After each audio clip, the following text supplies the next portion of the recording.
Well, good morning, good evening, good afternoon, everybody. Welcome to the Zwift Community Live broadcast of the Joe Martin Stage Race. Day number 3, we're out on the Richmond World's course for 4 laps. I'm Nathan Guerra. We've got Dave Toll next to me. We've got 40 seconds to go to the start of 4 laps of the Richmond World's course with the men. We have had 2 days of some pretty intense racing. A team time trial sand in Sequoias for 3.5 laps yesterday for, I think, we were out there for like an hour and a half almost in each race, Dave. So I think there's going to be some fatigue in the legs today for our riders.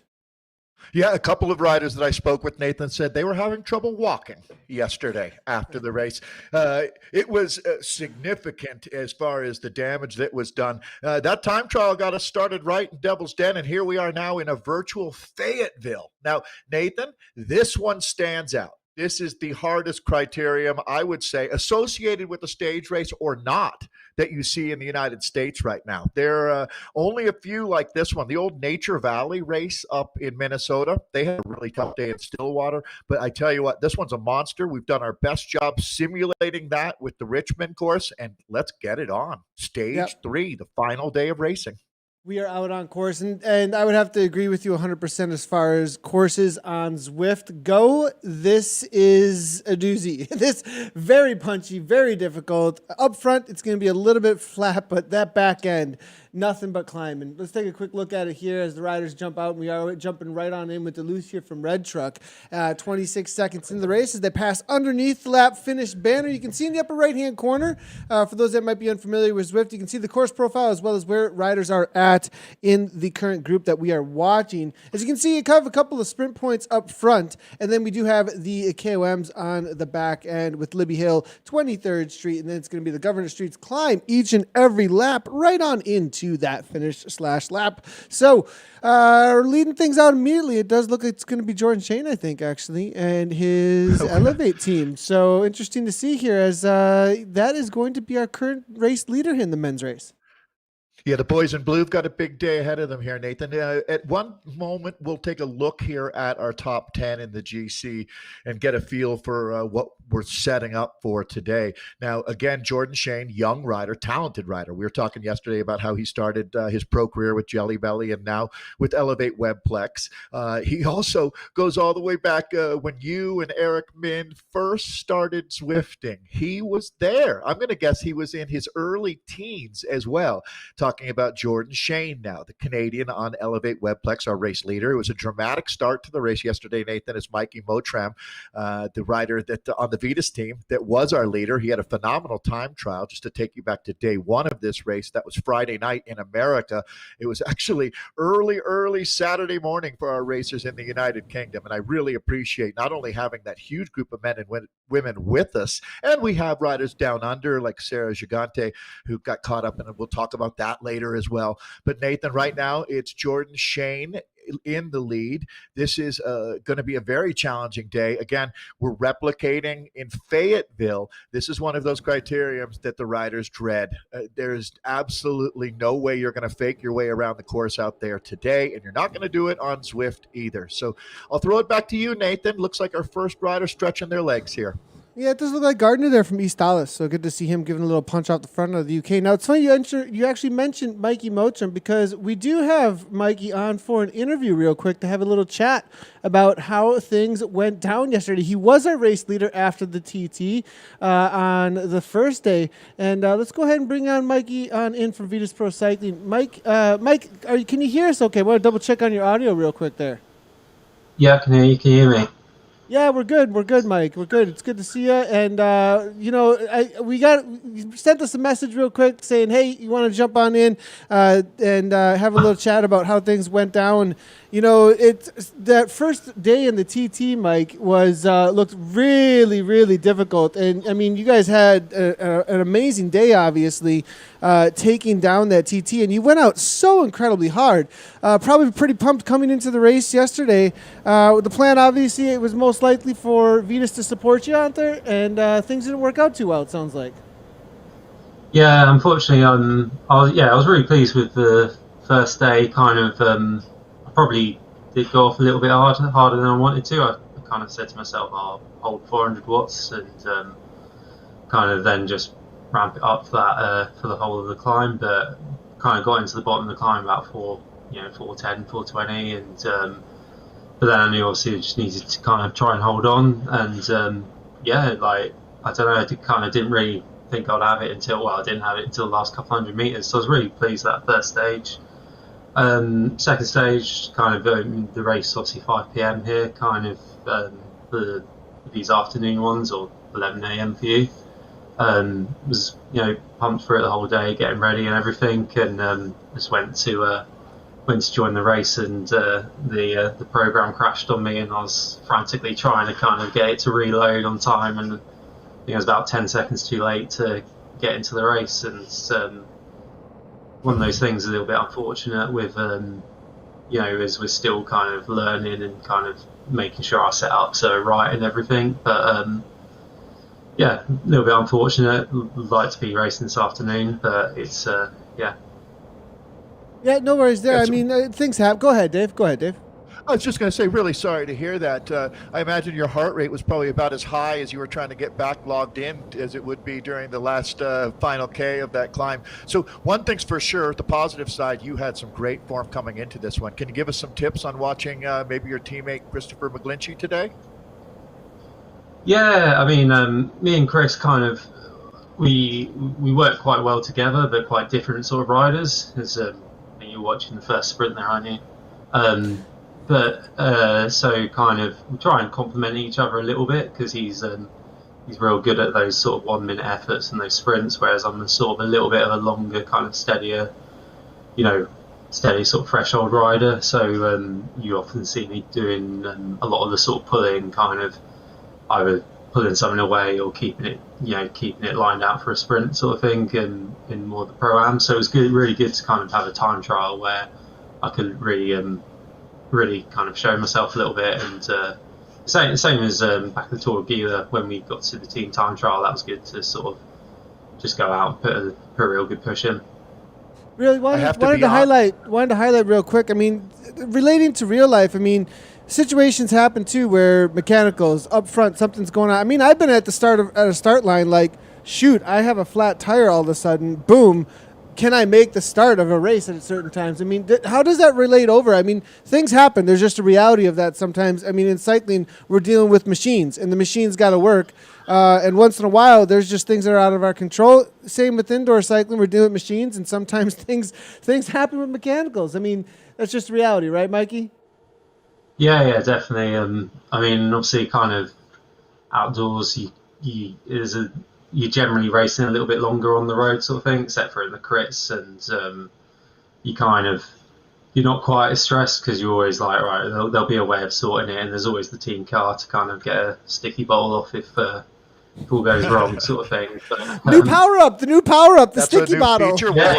Mikey. Yeah, I think you need to bring in the sticky bottle. That'll be a good power up to have up there. So yeah, you kind of that's the thing about being on the road is, when something goes wrong, trying to stay calm. A lot of the time, you often see people who puncture and they look so calm, and you would thought, oh my god, they should be flapping and screwing around. But it's all about kind of staying calm and knowing kind of getting back on and getting things right.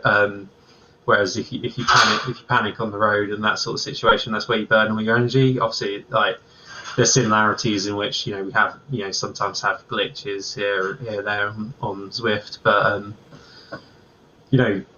I was trying to sort it as quick as I could yesterday, but it just not quite in time. And, at first I was like, we've got enough time to sort it, and then when the guys were texting me and it was going, we've got 20 seconds till the flag drops, and there was still a blue circle swirling on my screen. I was a bit like, might not get it. Well, Mikey, we're going to jump into the next sprint here, and I really appreciate you taking some time. And any tips on the plans today? I mean, this is a hard course. I think Chris has got some. We're looking at Chris here, just so everybody knows that's the teammate here, and looks pretty calm and comfortable. And one of the strongest riders. Both of you, very, very strong, obviously lately. Really embracing the esports side of things, and I think he's got some pretty good chances. He's a very punchy climber, I would think, Chris. Yeah, definitely. I'll definitely be backing Chris. It's all about this is a hard course, and you got to save your gas here and kind of those these two sprints on the flat, they're quite tempting, but you kind of just got to do the bare minimum if you're going to go for them. Just follow the wheels and pick up a couple of points, because the back end of the course is so hard, and like every lap it get kind of the field halves in size, and you just got to kind of save your gas and kind of go for them, and that it's that drag up to the finish as well, which just keeps going, and it's not even that hard, but you've had those two real hard climbs before. Right. Well, thanks a lot. Really appreciate it. Yeah, thanks, Mike. Appreciate your time. Have a good day, and good luck to the team today. Right. Cheers. All right, Nathan. Picking things up here, you can see it is really hotting up as we just wrap up our conversation with stage one winner here of our time trial in Devil's Den. But now look at this situation. Again, we're racing for 65-ish kilometers out here today, so it's going to be a long time out in the Richmond world. And Nathan, who have we got here? One of our Sarah's Pros Closet riders, this Holden Camo. Yeah, this is going to be Holden jumping on in with us from Stars to Pros College. Does look like that Holden was going to try and go for the climb there, or the sprint there for a moment. I did see a little bit of lead out from him, but it looks like just keeping it calm, maybe just following wheels correctly, as Holden, one of our strongest riders for sure when it does come to sprinting that we've ever seen out on Zwift, that's for sure. This guy's got a huge turn of speed, so I'd definitely be watching out for him for each one of those sprint sections. We'll be jumping in with also what his current standings are in just a moment. We're getting a couple of things sorted as there were some change-ups on the back end between the riders and the current top 10 standings. But Holden here, it looks like sitting steady, 24th. A little bit of stringing out, though, after that sprint here. Yeah, well, no doubt about it. It's going to be a long, rugged day out there as we're really just getting, this is always tough, this first 10 minutes of racing, or make it even 15 minutes of racing. They go out so hard. It's never really going to settle down out here. They'll keep it at a rapid boil all day. But remembering that this is going to be well over an hour after almost, it was well over half an hour or an hour and a half yesterday, getting close to an hour, 45 minutes of racing. So these guys have really been through the ringer out here, and they know that they've got a tough at least hour ahead of, more than that, to tell you the truth. So as we really try to find our rhythm out here, things coming back together, but not all of these guys are going to make it in a big group to the finish, Nathan. There will be some selections made. The nature of this course tells me that. This Richmond World Course, when you talk about the three significant climbs here, made famous by the one and only Peter Sagan and Lizzie as well. Lizzie, as we look now, I'm just seeing who this one rider is. I think this is Trek Red Truck, but it's all going to come back together, Nathan. Yeah, all back together. We're going to head on down toward the industrial park now, and there'll be a little bump in the road here for a moment, and then it will be Libby Hill is the first one that we're going to be taking on. And Red Truck, they have been just on the front over and over again. I wonder if they've gotten some sort of marching orders out here today to just press the pace, because D. Kelly here now giving a little bit of a dig, so good to see Red Truck. Really aggressive, but not sure this is going to pay off through this section here. Little bump here, though, and maybe going to get a chase. After that, though, really it's going to be the ramp up into Libby. Yeah, I think that they believe in their man, Alex Fraser-Marone, to tell you the truth. And if they can get him in the group that sprints, it's going to be interesting. We can talk a little bit about the foreshadowing of if there is going to be a sprint. We saw a very, very interesting finale yesterday. It's good to see Corey Williams and his Legion team was up there. Actually, Legion was all over the finale of the race yesterday, and I'd expect to see the same thing today. Nathan, that's just been such a great story. While we have a little bit of time here as we work our way into the first couple chapters of what's going to be a novel being written by our gladiators out here, the story, the positivity coming out of the Legion of LA camp right now is unprecedented in American cycling. That was one of the things I wanted to ask Mikey Motrem about, what his impression of who the American riders that had really stood out to him as the danger men to watch, and the Canadians as well, the North Americans. Is a majority of the riders that we have here, due to the nature of this time zone and sort of the group that we speak to, as there's pockets of racing all over the world. This North American version that we seem to see the most of also really includes the United Kingdom, doesn't it? A lot of those riders stay up late and race with us. Yeah, 100%. We get a ton of riders coming out of the UK, and it's always good to see. I mean, that's come out of the nature of the Zwift racing and the peak times that we have seen out on Exactly. Zwift when it comes to racing. And that's kind of been right around this 11 a.m. to about 2 p.m. window for me, Central Time USA. And that's going to be, you know, that 5 p.m. right up until about 7, 8 p.m. BST, British Standard Time. So, or summertime, excuse me. And so, you know, I think the reality of how the two worlds can kind of collide has created this rhythm of racing. And it's really in the community, that's really where it built out of, was on Tuesday and Thursdays in the midweek. People be getting their hard efforts in right around that timing, and people just kept on showing up and getting this worldwide phenomenon of being able to mix it up with some of the best from each region in the world. So we definitely have this awesome racing community in the western side of the world. That's for sure. Yeah, no doubt, Nathan. I really love the mix that we've got, and you'll see in this case, the Australians or New Zealanders that we get racing with us, oftentimes that's because they're a part. Let's use Tibco as an example, right? An American-based team that has a pretty significant number of riders that come from down under. So as we make our way into this final stage, Fayetteville.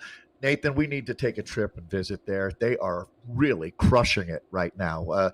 I've seen it's a lot more than just bikes and coffee, the culture there. And that's one of the beautiful things. You can watch the way that Philadelphia really transformed as the old U.S. Pro Championship there.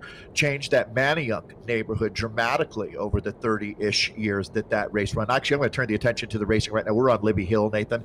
This is one of the most famous climbs in America. It's not a long climb. It's not even particularly steep, but it's infamous. That's for sure, as this was the site of the 2014 USA Cycling Collegiate National Championships and, of course, the 2015 Road Worlds, a very memorable Worlds. The United States really got this one right as we take a look at Christopher McGlinchey up on the front, the rider out of Northern Ireland of the Vitas team. He's always going to be a danger man, Nathan, and he gets a response from Saris Pro's Closet here. The orange and blue regulators mount up. Yeah, and this may have the first split. Look behind us here. If they continue on at this point, it does look like Fleeman heading straight to the front. McGlinchey's going to be jumping on that wheel here as you do see him at the live shots there, looking to be very calming things down. Well, 4.1 watts per kilogram, calming things down in quotes. We're heading into 23rd Street, as you can see there, but the Libby Hill climb, 103, 104, 105. There were some KOM points on the line there as well just now. So it does look like McGlinchey was able to take second over the top, and I believe he's going to be grabbing a solid 5 points there. Now, getting all together here again, now it's going to be a right-hand turn into 23rd Street. Very, very punchy climb these riders are about to take on here. Yeah, Libby, 23rd Governors. That's the pain recipe. That's for sure. It comes at you. Just take the pain stick out and whack away with it out there. As we take a look now at another surge going. These guys are going to be having at it all day. This is Zach Herod. He was phenomenal yesterday. The Estella's rider is crushing this climb right now. So he goes up 23rd like he's channeling his inner Peter Sagan now. Nice job, Zach. Let's see what happens here. They're going to start stringing out behind him, Nathan. Yeah, and you can see 21:43 there, almost a full second, actually over a full second ahead of everybody else. That was a huge effort, 192 beats per minute. Sure was. It looks like McGlinchey here trying to chase things down. Third place currently, Dan Fleeman there. He's sitting in second overall, I believe, in the overall standings right now. It's sitting fourth wheel, though, on the road. Usborne, Red Truck, Hamilton United. Carl, it looks like, see Carl from Finesse is involved here. Nice ride by Carl, actually. Very well positioned. Then Gavin Dempster, the winner of the Tour of Gila, is here as well. So this is a little bit of a selection. It's going to come back together a little bit, but now Governor Street, this is going to be the test of whether or not you make the split, because Governor Street is no joke of a climb. We lost 20 riders from yesterday's field, as this race will wear on you, that's for sure. It was a brutal day of racing. The Scottish rider, Gavin Dempster, we're hanging with right now. He's up near the front of this group. Nathan, they lost some riders here. This is not going to be 60, I'm going to say, up in this front group. We're going to do some quick analyzing here, but they have punched look how small this group is. I mean, we started with 100, let's say with 100 riders. This is nowhere near 100 right now. There's a lot of guys taking on water like the Titanic back behind this group, and this one is starting to string out, Nathan.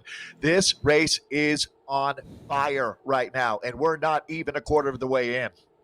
Yeah, now looking back here, trying to see what the split is like, and it looks like it's about 12 seconds back to Wakefield. Solo rider, he's going to be most likely scooped up here by Vitas with Sutton as well as Nair, and it's going to be Hutchins. This is, I mean, it's just mayhem back here. It's like a grenade went off, and all you have left is, the shrapnel, really. I mean, oh my goodness. Now starts the pros clock to the front here, as you can see. Look at all the orange and blue in the front trying to take over, and that's going to be all in support of Dan Fleeman here. Is Jordan Shane from Webplex. Did Shane make it? Wow. That's going to be the question. Elevate. Where is the Elevate rider? Is going to be a question. Williams is here. The Twig is here. We're also seeing it looks like Vitas is made it obviously with McGlinskey. My question, though, is most definitely where is Jordan Shane? It looks like Corey Williams has made it, Nathan. I think I see him right at the back of the group there in that blue camo type jersey. We joked and called it Space Force yesterday. This is stringing out again. This is Sarah's Pro Closet on a mission here. Dempster going nuclear powered on the front.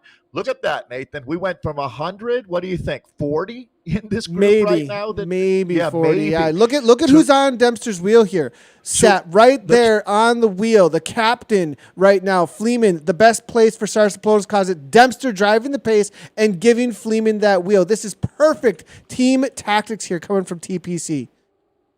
Could not agree more, Nathan. Let's take a look now. So let's remember we've got 2 races happening at once here. Actually 4 if you include the women who are going to be racing later today, because right now this is a GC battle and a race for the stage win. Obviously, Saras, the Pros Closet, is taking the lion's share of, when you look at this group, I'm trying to see, I see at least 2, maybe more of the team that we talk about, Legion of LA here, a real world team that's really jumped in. Corey Lockwood, Etta Freire. I think Etta Freire is here. Obviously, McGlinchey is here. But Nathan, as we take inventory, Zach Harrod has made this group, obviously. So Corey Williams is definitely there. He absolutely has his teammate, Etta Freire. So that's going to be more than a useful rider. Anyone else of note, Nathan? Who's missing? More importantly, sometimes it's not who's here, it's who isn't here, because the most important rider obviously is going to be our current race leader. When you look at Jordan Shane, I'm looking to see if Elevate Webplex has any other teammates here. Yeah, I'm looking through and seeing who's made the break here as far as what the riders are in that top 20-ish or so. And it looks like, is Corrick McGill in here? I'm looking for the Irish flag. And perhaps so remembering making this. The wildlife generation rider, McGee. I would be surprised, but you know what? Maybe I'm not surprised, because anybody could have gotten caught out after that. And wouldn't you say that this was really initiated with that Zach Harrod surge going over 23rd? And then on Governors is where this group really solidified. No one is coming back into this group. They not only have shut the back door, they just put a double padlock on it. Yeah, and I have a feeling. Nobody was expecting the kind of speeds that were going to come over the top of those little climbs there, and how quickly those gaps would open up. But the chase at this point, I'm looking here, it's out to 26 seconds. One rider solo from, it looks like, Tour 2K, and that's going to be Hutchins. I'm going to take a quick look back at this solo rider here that is chasing on. About to get picked up, though, by the rest of the chase here at this point. So we do see Hutchins here, Tour 2K. Then there's going to be Driscoll, along with Ivany Collins. It looks like one of a car here from Skyline. Wakefield is there as well. So Otterhouse as well here with out in no man's land. Netzer, Fuller. I mean, as I said before, this is absolutely shrapnel. Things have gone nuclear out here. Look at Bouchard Hall is caught out, and that's not a rider. And this is also speaking, I think, to the reality of the fatigue in the legs. 2 days of racing already, very hard racing, and now to be thrown out onto the Richmond Worlds course. This is showing really the mettle of the riders out here today. So 37 in that front group. Jordan Shane tucked right in the middle. So the Canadian kid hanging on. He really has canucked up here this week. So Nathan, again, it's interesting when you watch the two things going on. When you talk about GC, and you can head on over to zwiftpower.com if you're interested in mining some data yourself on where things stand. Really with this. I see a comment coming in from Cormac here as let's see what's going on there. But right now in this group, there's 2 races going on for sure. Nathan, one thing I'm kind of noticing here is just about every name I see is Zwift savvy racers. The guys that have been putting their time in here on the platform and would be, aware, you're talking about that, the momentum that you take over the top of some of these climbs and how so often, I mean, wouldn't you say that for many riders has been the crux? That seems to be, you get dropped there more often than you do at the bottom part of a climb. Yeah, a lot of times about the continuance and making sure Right. that you're grabbing the wheels correctly. A lot of these riders are a little bit savvier. They know that the kind of speeds you can take over the top of these climbs. And also, some of these riders just a little bit more familiar with how the speed works, recognizing what kind of speed is going on around them, the depth perception, knowing when they have a wheel, when they don't have a wheel. And sometimes you can waste a lot of energy not knowing exactly how the draft is working around you. So the amount of energy that a lot of these riders are able to conserve, having the familiarity of how to push in each section of the course, it does come down to a lot of experience out there. Are looking at Corey Williams here now from Legion, had a couple of really good races so far. I believe the Williams here has been sitting in. We got Tyler Williams in 7th place out there today. I believe standing around 7th place. Yeah, stage winner out there. And Corey, I think, is just outside of the top 20 currently after the TT efforts. So, but definitely some spots are going to be made up though out here today, I think. Yeah, one thing about professional cycling, and Legion is certainly professional, is that you have role players. That squad, they've got some huge time trialing talent. Got the 2-time U.S. champion Corey Lockwood, without a doubt. So 3 Williams brothers. There are 3 Williams brothers. Really, it's CJ doesn't really race with the team, but he's a part of the program, part of the squad. You then they'll have Tyler Williams, who comes from Northern California, Santa Rosa. He was the rider I was talking about yesterday. He not only won the stage with his teammate Corey finishing 5th, but he rode for Israel Startup Nation a couple of years ago while they were a pro Conti squad. So he's got a lot of international experience and just an awesome attitude as well. So that team has a lot of different weapons. Here's a red truck attack. They're going to be going for it one more time. This team is so impressive. We want to remember Alex Fraser-Mon. He's the rider on this team that won a stage at the Tour of the Gila. But he was active yesterday. He's back at it today. This is Riddell, super strong rider. And Nathan, he's going to make his mark here at 21K. Let's see what happens now. Does anyone want to go join? Turn this into a bit of a breakaway here. Yeah, Riddell with a solid 5 seconds, actually. I think he was just looking for those sprint points, though, as you can see. Well, now up in the 5.9 watts per kilogram. So I think he's just going to stay a little consistent and see whether or not somebody tries to come across. But with the way that the pack is traveling here, I think they're just going to bring him right back in. But that was a solid little kick for some intermediate sprint points out there today. Gardner now bringing it back from East Dallas. And then it is going to be Bruce Bird, Hamilton United there as well. And lots of red truck toward the front, actually, as you can see. A lot of Canadian flags as well. So interesting to see up on these flatter sections. They seem to be kind of taking the lead toward the front of the group, actually. If this was a Nations Cup race, I would have to say Canada would be our leader. They have been phenomenal, spread across many different teams. When you look for the overall battle today, it's going to be interesting to see how defensive or offensive you're going to want to be when you're at the Elevate Webplex team. They're going to shut this one down. Again, this is a reduced group on a really challenging course. It can be deceptive sometimes when you see them cruising around through some of these Richmond neighborhoods right now, on flat ground, remembering that the 3 significant climbs that they hit, 4 laps out here. For Nathan, what are we using today? About 65K of racing is what you should anticipate. So 65 really hard K of racing. I mean, I would say today's course is a little more challenging than yesterday's even. What are your thoughts on that, Nathan? Yeah, I'd have to agree 100% as far as the challenging. I mean, yes, it is a little bit flatter up on these top sections, but as you can see, the kind of suffering that we saw on that last little section, it's probably about the graphic on there for a second, but some of what we saw on that course yesterday was a little bit, the climbing was a little more calm. I would want to say, I mean, it probably didn't feel very calm to the riders. It was a long day, 76 kilometers, 78 kilometers in total. But the reality is that it wasn't nearly as punchy.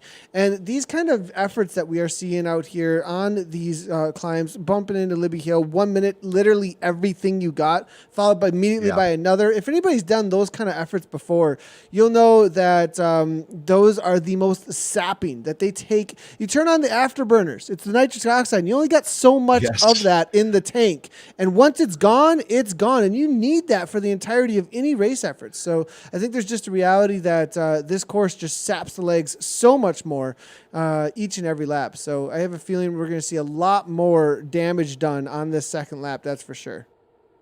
Yeah, I agree. When you look at how challenging this course is and the way that these guys race, it really does take it to a whole another level, that's for sure. So there's not going to be many sprinters left by the time this one is done and dusted, that's for sure. But again, we were talking yesterday about the fact that riders like Corey Williams have really adjusted to the modern racing style. They're not that big, overly muscled sprinter. These guys in this modern racing era are the difference between a climber and a sprinter has become dramatically less. Everybody has to be fit to get over these really tough sectors out on the course. And again, this course that was used in the World Championships, and it's really interesting when you go to Richmond, it doesn't really seem like a hilly community. A lot of it is flat, but those hills, when they do hit, are obviously super impactful. So watching this team in orange and blue, Nathan, Dan Fleeman on this squad is sitting way up there in the overall. I think he's the biggest danger man to not only win the stage, but as a threat to Jordan Shane and his Elevate Webplex team. If you want to talk a little bit of tactics and strategy here today, if I'm the men in blue talking about Elevate, I'm really going to be watching Fleeman. We've talked about his experience as a Zwifter, super experience, but even more so in real life. He spent a nice amount of time racing up in the World Tour during the 2000s. And we do see here, Riddle, again, Red Truck just allowed to walk away with the sprint here. I have a feeling that most of the riders that have made the group at this point, all they are worried about is the GC, really. They're not that concerned. Look behind this pack here, though. The chase. This is really getting interesting now. We thought this was all said and done. Don't see this much. No, but look at the work being done by Finesse and Team Sweden. SZ is in here. Hutchings from Tor 2K, and they are pressing on at 6+ watts per kilogram. 8 seconds. That is all the difference is. They're going to bring this back. They have calmed down enough. This is an amazing effort here by this chase group. Yeah, Nathan, normally I think people would say, what's the big deal? A chase group rejoined, but we rarely see this. The synchronicity in this group they look like they're doing a 12-rider team time trial, Nathan. Every one of these guys has just earned my respect. I 100% would have thought that they would have not thrown in the towel, but started racing for the lower placings, not these guys. So gentlemen, that's what racing on Zwift is all about. All heart here. And Nathan, they still haven't rejoined, but you certainly think they're going to. It would be a huge bummer if they do all of this work. And who else is here? Who's the Vitas rider that we've got? Yes, so it does look like it was going to be Sutton, I want to say. Sutton was in there, and it is going to be Sutton. Yep, it's going to be Sutton here from the Vitas team, so able to jump back in here. So Miglinski going to be having a little bit more support out there today than we saw, because of this situation currently. So we'll see how this ends up playing out with Vitas having another rider. As long as they can jump, actually 2 riders from Vitas. Not only Sutton, we're also seeing, it looks like, if we move to the front of the race, is that going to be, we'll have to double check here. There's one other rider from Vitas that is in there. It's going to be Sutton and one other, as I did see 2 of the red jerseys just a moment ago. All right, well, that's really the story of the race here. As we're about, let's go ahead and use a little more than a third of the way in here. This is the Richmond course. This is the final stage of the Joe Martin stage race. Joe Martin stage race is actually 4 stages long. We have replicated that in 3 intense stages. The final day, a lot of the American stage races, Nathan, use, as you'd well know, we've done it at Redlands. We've done it here with Gila, and now we're doing it with Joe Martin to wrap up this run of the spring American stage races that unfortunately we didn't get to hold in real life. And all of them have a feature day of racing. In America, it's a little much to ask people to drive out into the remote countryside to watch a finish of a bike race. So you bring the race to the community, and Fayetteville rocks on this day. It's one of the hardest criteriums in the world, without any doubt. So the GC battle is really the storyline, because there's not many guys who just came to sprint in the final day. It's all about racing day after day. Northwest Arkansas brings out the best of these fields. So we'll look forward to being back out there in 2021. But Nathan, we found a really good replica. This Richmond course serves up the pain, no doubt about it. And as we're watching Thomas here in this select group, so they did make the catch. Look at that. What an amazing job there by that chase group. Looks like a lot of the work there was done by the Tortue K Callis team, actually. Awesome. As Thomas now to the back of the group. Now we're looking at Subaru Santa Monica here with Jay Peterson. Good to make the split here. Not a team that we've seen a whole lot of presence from in the first two stages, but making this split, being in a top 30, top 40 situation now, maybe able to pull off a top 10. A lot of orange and blue, though, as we've been saying. Sarsa Plo's Closet, they have absolutely stacked this front field, but we also seen a lot of the Legion. Now, we definitely want to let viewers know about the jerseys that are being used in game. Each and every team is using a specific jersey. As you can see, Indoor Specialist is on the that's the old branding there for Stars to Pros Closet with that blue, light blue and orange. It's right in the front end of the screen here at this point. Legion, though, let's see if we can find them out on course. We do see them with the light blue and pixelated light blue as they head to the front. They're setting up for this climb here at this point, though, as you can see, making the way to the front. That is most likely going to be Corey Williams, and there's Corey Williams with that pixelated Minecraft. I'm going to call it the Minecraft blue jersey as they're mining away the watts out here today as we head into Libby Hill for our second time. Yeah, Minecraft is better than yesterday's joke, Space Force. So I'm with you. We'll go with Minecraft. So, all right, yeah, and that was Corey Williams. And, boy, he's impressing, isn't he, out here today? This is a whole new era for racing, that's for sure. So, okay, coming around this bend, Nathan, it hits pretty hard. Libby Hill, the infamous Libby Hill. Yeah, Libby Hill, one of the most difficult climbs, that is for sure when it comes to this. Well, it's the first go. It's the first go is what it is really out here today. Yeah, and it's cobbled, which was cool. That was another, one of the features about the climb was it was really unique. It had a very a Belgian vibe to it, and people really loved that. When we were during the World Road Championships, I was lucky enough to announce on Libby Hill, and it was rocking, and it was so cool, Nathan. I mean, you'd see all of the different nations would kind of set up their camp, but there was very much a vibe of one love out there. That's for sure. Everybody cheered for their team, but they all loved each other. Now, up and out of the saddle, we're going to get a quick couple of looks into what it's like to race here. This is the straight up face cam here coming in. Holden Camus now hammering away toward the front end. He's currently sitting second place at this point, as you can see on the road, and maybe going to come over the top here in first. Here we can see him in the U.S. national kit there, current reigning U.S. national champion. Looks like he's going to take third up and over the top there. B. Miller just barely taken out by Herod there from E. Stallis. Is going to continue on with this? Is going to be the question. We can see McGlinchey here now trying to make the chase, backing off. He look at Holden. He's like, no big deal. I almost feel like he's saying no big deal here. And solid climb there from Holden. We do see the chase here now coming on here. This is going to be McGlinchey versus Holden is what we're watching here at this point. This is McGlinchey. Where's Holden? Holden's sitting almost right on his wheel. He's going to get some focus, most likely trying to jump back in the wheel. Looks like McGlinchey's actually giving a go here, about 5-6 watts per kilogram, actually. So this is the head-to-head situation here between the two. And you can see Holden is chatting. He is chatting in Discord, definitely saying, guys, here's what's going on. Here's what's going on the attack here now. Stars Pros Closet have got that Discord in full effect. Team Car at this point. All right. Well, again, you can see why they're going to want to rally, and it does come back together here. For a brief moment there, I thought McGlinchey was going to make a bit of a raid. It's still so early on such a tough course, and now we go. I mean, again, it's this repetition, 4 laps over 65 kilometers out here from Libby to 23rd to Governors. You really learn that that's the pain process. Yeah, exactly. And it does look like at the front here is going to be Fraser Moore. This is a rider we've been talking about a lot, actually, who seems to be keeping his nose out of the wind. It will be Bruce Bird, actually, over the top. Nice, solid effort there from Bruce. Alex expecting that. Alex is a rider that could win today. He's a shortlister, no doubt about it, the rider on Red Chuck. So Zach Herod and Fuego out here. Let's see who else. I'll throw it to you, Nathan.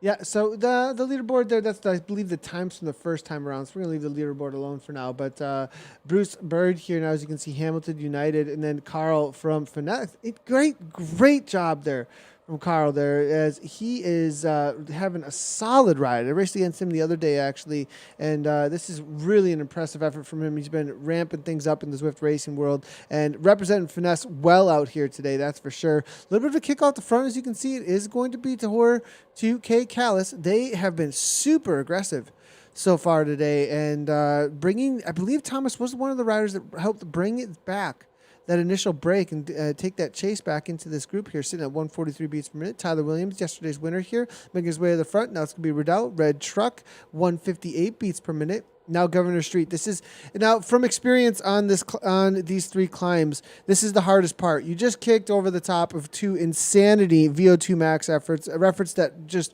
really send the heart rate into your heart is in your mouth at this point. I mean, lactic acid in your legs. Tons of lactic acid. And now you have about this 2-ish minute effort where you've got to put out well over threshold, 400 plus watts or so, as you can see to the front. Miller 420, 388, as you can see. The Twig 358. Now is going to be the time, because over the top of this, they usually kick in order to keep the speed as high as possible to drop anybody off who's suffering. And now another attack is going here, and that's going to be Wouter Zwart. 8 watts per kilogram here from Wouter Zwart, and Glinsky trying to follow. They don't think this is going to go, I think. I think they want to say, okay, yeah, we got teammates, and we'll see what Wouter can do solo. He's still got 2 laps out ahead. We'll have to wait and see.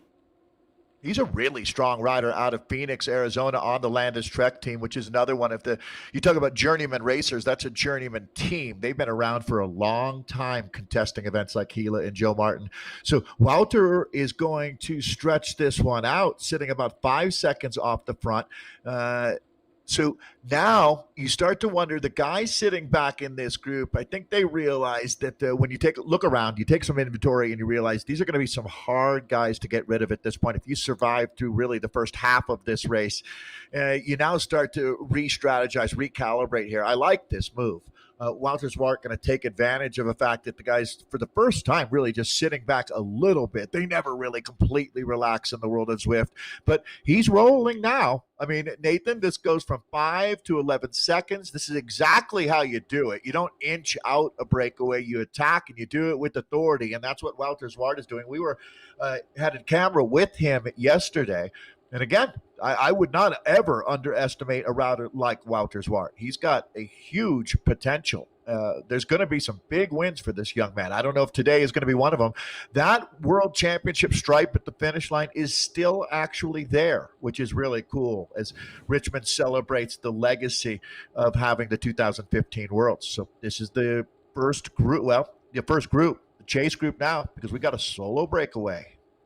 Yeah, chase group here now, and there's going to be Matt Gardner on the front making the chase. He's causing a little bit of mayhem actually here in the pack, or at least driving the pace, as you can see here from this perspective, as there they go on through for their start of the second lap. Starts the pros closet on the front end, as you can see. So this is going to be the situation here. Now Gardner backing off a little bit, as it's going to be the rest of TPC making their way to the front. I think they're riding in defense there of their man Fleeman out there today now, to try and just make sure Wouter doesn't get too far ahead. What'll be interesting is if they try and send anybody across. I don't think so, because I think they think there's just maybe too much firepower in this group at this point to try and make something happen. I would save things because you know you're going to have Christopher McGlinchey racing off the front at some point late in the race. You're going to need to save at least one horse to chase him back. You know what I mean? And I would want more than that as far as a little bit of an insurance policy going into that last 10K, because there's going to be a flurry of attacks from these guys, the guys that don't want to sprint. You know who's really benefited from the current race situation is Jordan Shane. This is not a problem for him having Wouter Zwart up the road. And this will put, I would imagine, Nathan, you're right, that Saris, the pros closet, is going to be looking maybe Legion of LA as well. That's their responsibility right now. And this is not going to have the alarm bells ringing back in the peloton right now. Wouter would need, I would think, a couple riders to help him this far out. Let's see what happens, but it looks like they're going to start reining this one in, and we'll hit the reset button one more time as we approach 35K. So right around 30 kilometers of racing, about 2 full laps left.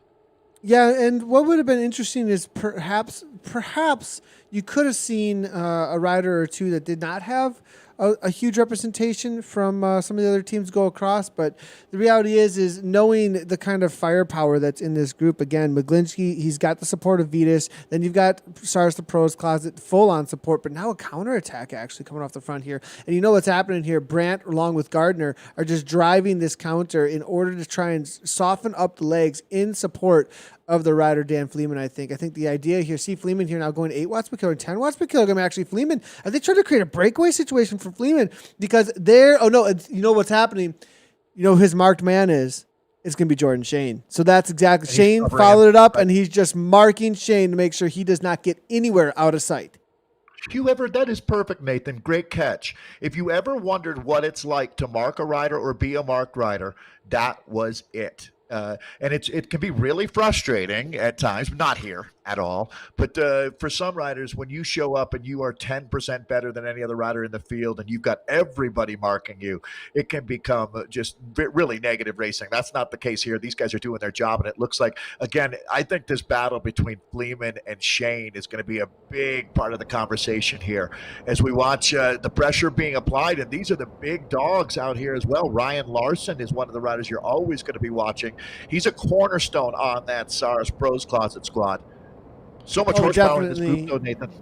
Ryan Larson, a great climber, solid FTP type efforts as well. So definitely watch out for the rider today. I think he's going to improve on his current standings here. But again, I think it's totally in support there. This is so interesting. They're trying to break Jordan Shane, it looks like here. They are trying everything they can at this point. And I think if I take a quick look here, and again, apologies for not bringing in some of the current standings. We just want to make sure that we're sending everything as accurately as we possibly can out there. And there's a little bit of a mix-up on 1 or 2 of the seconds over on Zwift Power, according to the official results coming from Project Echelon. So we just want to make sure there's no confusion, as Jordan Shane is the current race leader. But And Ryan Larson, though, along with Gavin Dempster and Matt Gardner, are all in the top 20 at this point. And they're sending these riders off the front because Jordan has to chase them. He cannot let them get more than 45 seconds. Does Elevate have any other riders to work with him, though? I think Jordan is alone in this group without any support, while Saris just continues to throw haymakers at him. No, this is a nightmare. I'm wondering, did Adam Roberge make it in? Is there any other Elevate rider here? Obviously, we know Jordan Shane, but if he has zero support, Nathan, this is going to be a clinic. Actually, I would really say watch how this goes down. You're going to see some very high-level tactic and strategy being deployed by, and you, Nathan, you were talking about the team car. It is so clear that these guys communicate at the next level. So what you're going to see is a coordinated barrage of attacks here. So this is Gavin Dempster that we're watching, the winner of the Tour of the Gila, a similar race to Joe Martin in that it is extremely challenging, and another American legacy stage race.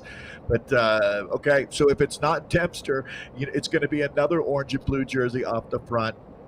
Rinse and repeat is what you're going to be seeing here over and over, I'd imagine, for the Pro Closet. If you're going to be a team like Legion, you just sit back, right, and let this happen right now. I would say just chill. Yeah, I'd ride have the to group. agree that Serve the 100. group. Agree with that 100% actually. And looking though here at Thomas and Gardner though, Stellis. So it looks like Red Truck. I mean, as far as motivations go, right? He is alone. Jordan Shane is alone as far as trying to chase these down as far as the GC for the number one spot. But there's other riders in here that don't want Dempster to improve on his position. They don't want the Absolutely. rest And of Stars Pro. So he's not necessarily completely they alone. also, no, Nathan, they also want to win a bike race today. That's your the best way to look at it. If you're Jordan Shane, is that there are plenty of guys back here that don't want to let the Pros Closet team, the Orange and Blue squad, Saris the Pros Closet, do what they're doing. So he's going to have some allies, whether they want to or not. But the problem is you can't really lean on them. You certainly can't tell them what to do. And now they're starting to pour it on, because coming up and over the top is going to be another attack. So it's just going to be body blow after body blow being thrown here by Saris the Pros Closet. And if I'm Jordan Shane, I'm going to do exactly what he's doing. You know what? You might as well, if they're attacking you, at some point you've got to attack them back, right? Jordan Shane is Canucking up right now, and here we go. It's an all-out barrage at 38K in. Oh boy, Yeah, and Nathan. Sutton here now up and over the top from McGlinskey. So now Venus are getting involved here as well. And we just saw 3 riders there from Stars Pros Closet giving a little bit of kicks now. But Sutton going to be brought back in. Now it's going to be Holden Camus going off the front. Now Holden, next one that's going to give it a go here. Now we've got the Zwift National Champion giving a go at about 7 watts per kilogram. And he's got a gap as well. So it's just over and over again. They are trying to break things apart. And the one rider we have not seen stick his nose in the wind once has been Dan Fleeman. Dan Fleeman goes across to some things, but he is not ever the one driving the pace. Yeah, this reminds me of Indiana Jones, right? Where it's just like an unending number of adversaries. They just keep coming at you if you're Jordan Shane. It's one after another after another. It's not even a devil you know and a devil you don't. It is just a steady stream of demons coming at you. When his perspective there, we're looking at Holden Camus, the reigning U.S. champion on that Saris Pros Closet team. Such a strong rider. They're going to bring this one back now. So Holden comes back into the group, and who is next? So it's like the barber shop right now. You just hear someone go, next. He throws his hands in the air, said, okay, I guess this isn't going anywhere, and back into the group here at this point. We're going to be coming through another sprint point. We're into lap number 3 at this point, and there are sprint competition going on out here, and we'll see if it's going to be Red Truck again. Over and over again, Red Truck has taken down almost every one of these. Here's an interesting thought, Nathan, and I'm not saying this is the fact, but Red Truck is located in British Columbia. That's where Jordan Shane lives. He will know all of these kids or all of these guys. So maybe he can get a little bit of help outside of the team here today, relying, you know how that is.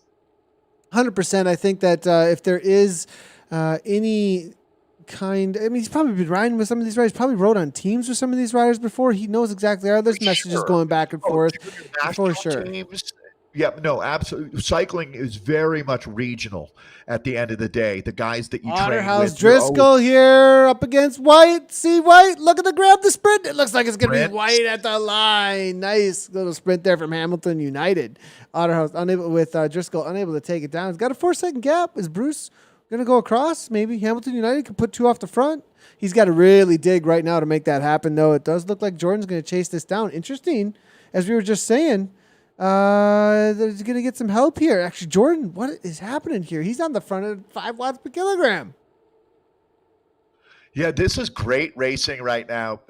So if Jordan Shane is able to hold on and win the GC, that young man has certainly earned it. He's showing some real grinta right now. Hamilton United, another Canadian squad, has been more than impressive. We're going to see that yellow and black jersey for a long time here. They race like champs out of Canada, no question. So finally a little bit of a break here. There's no current attack underway, but it's like a ticking time bomb. There's going to be an explosion out of this group. Next time up, Zach Herod, George Mills Keeling, these young riders out of England are going to be attacking again, I have a feeling, as these guys are just getting warmed up. There's some real under 23 talent in this group, and Zach and George are at the front of that group, and they've been having a great race out here today as well.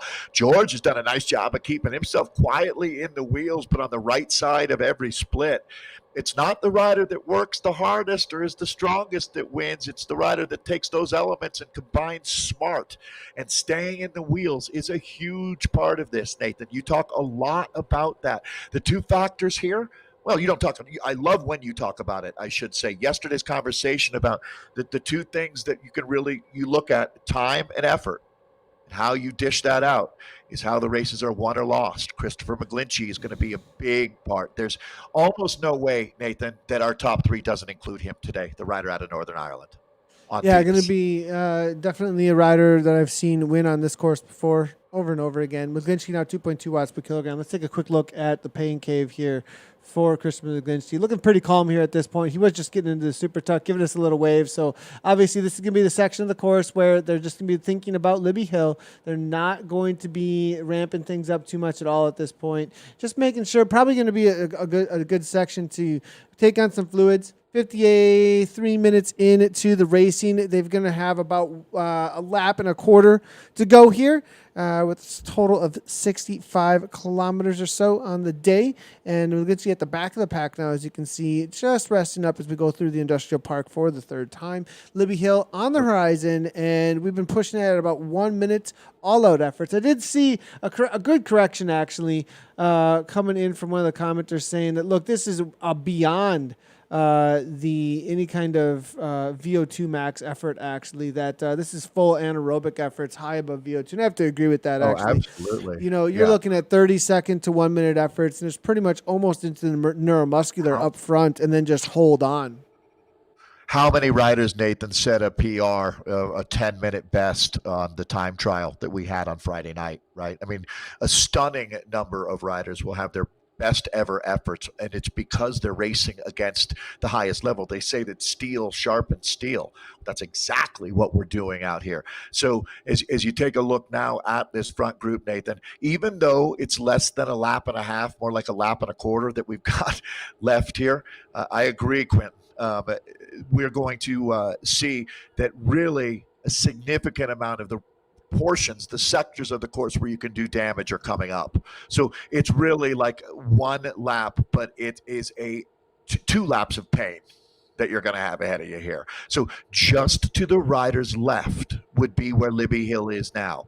So we're kind of proceeding along the river here. They make that the U-turn that brings them back, and then it's a bit of a ways before you make that right-hand turn that takes you up onto Libby Hill. And that is where you will see fireworks. No doubt about it. This time, Nathan, we might see a split in this group, to tell you the truth. And I think Zach Harrod has a pretty good lead at this point on the KOM points so far. He's taken it down.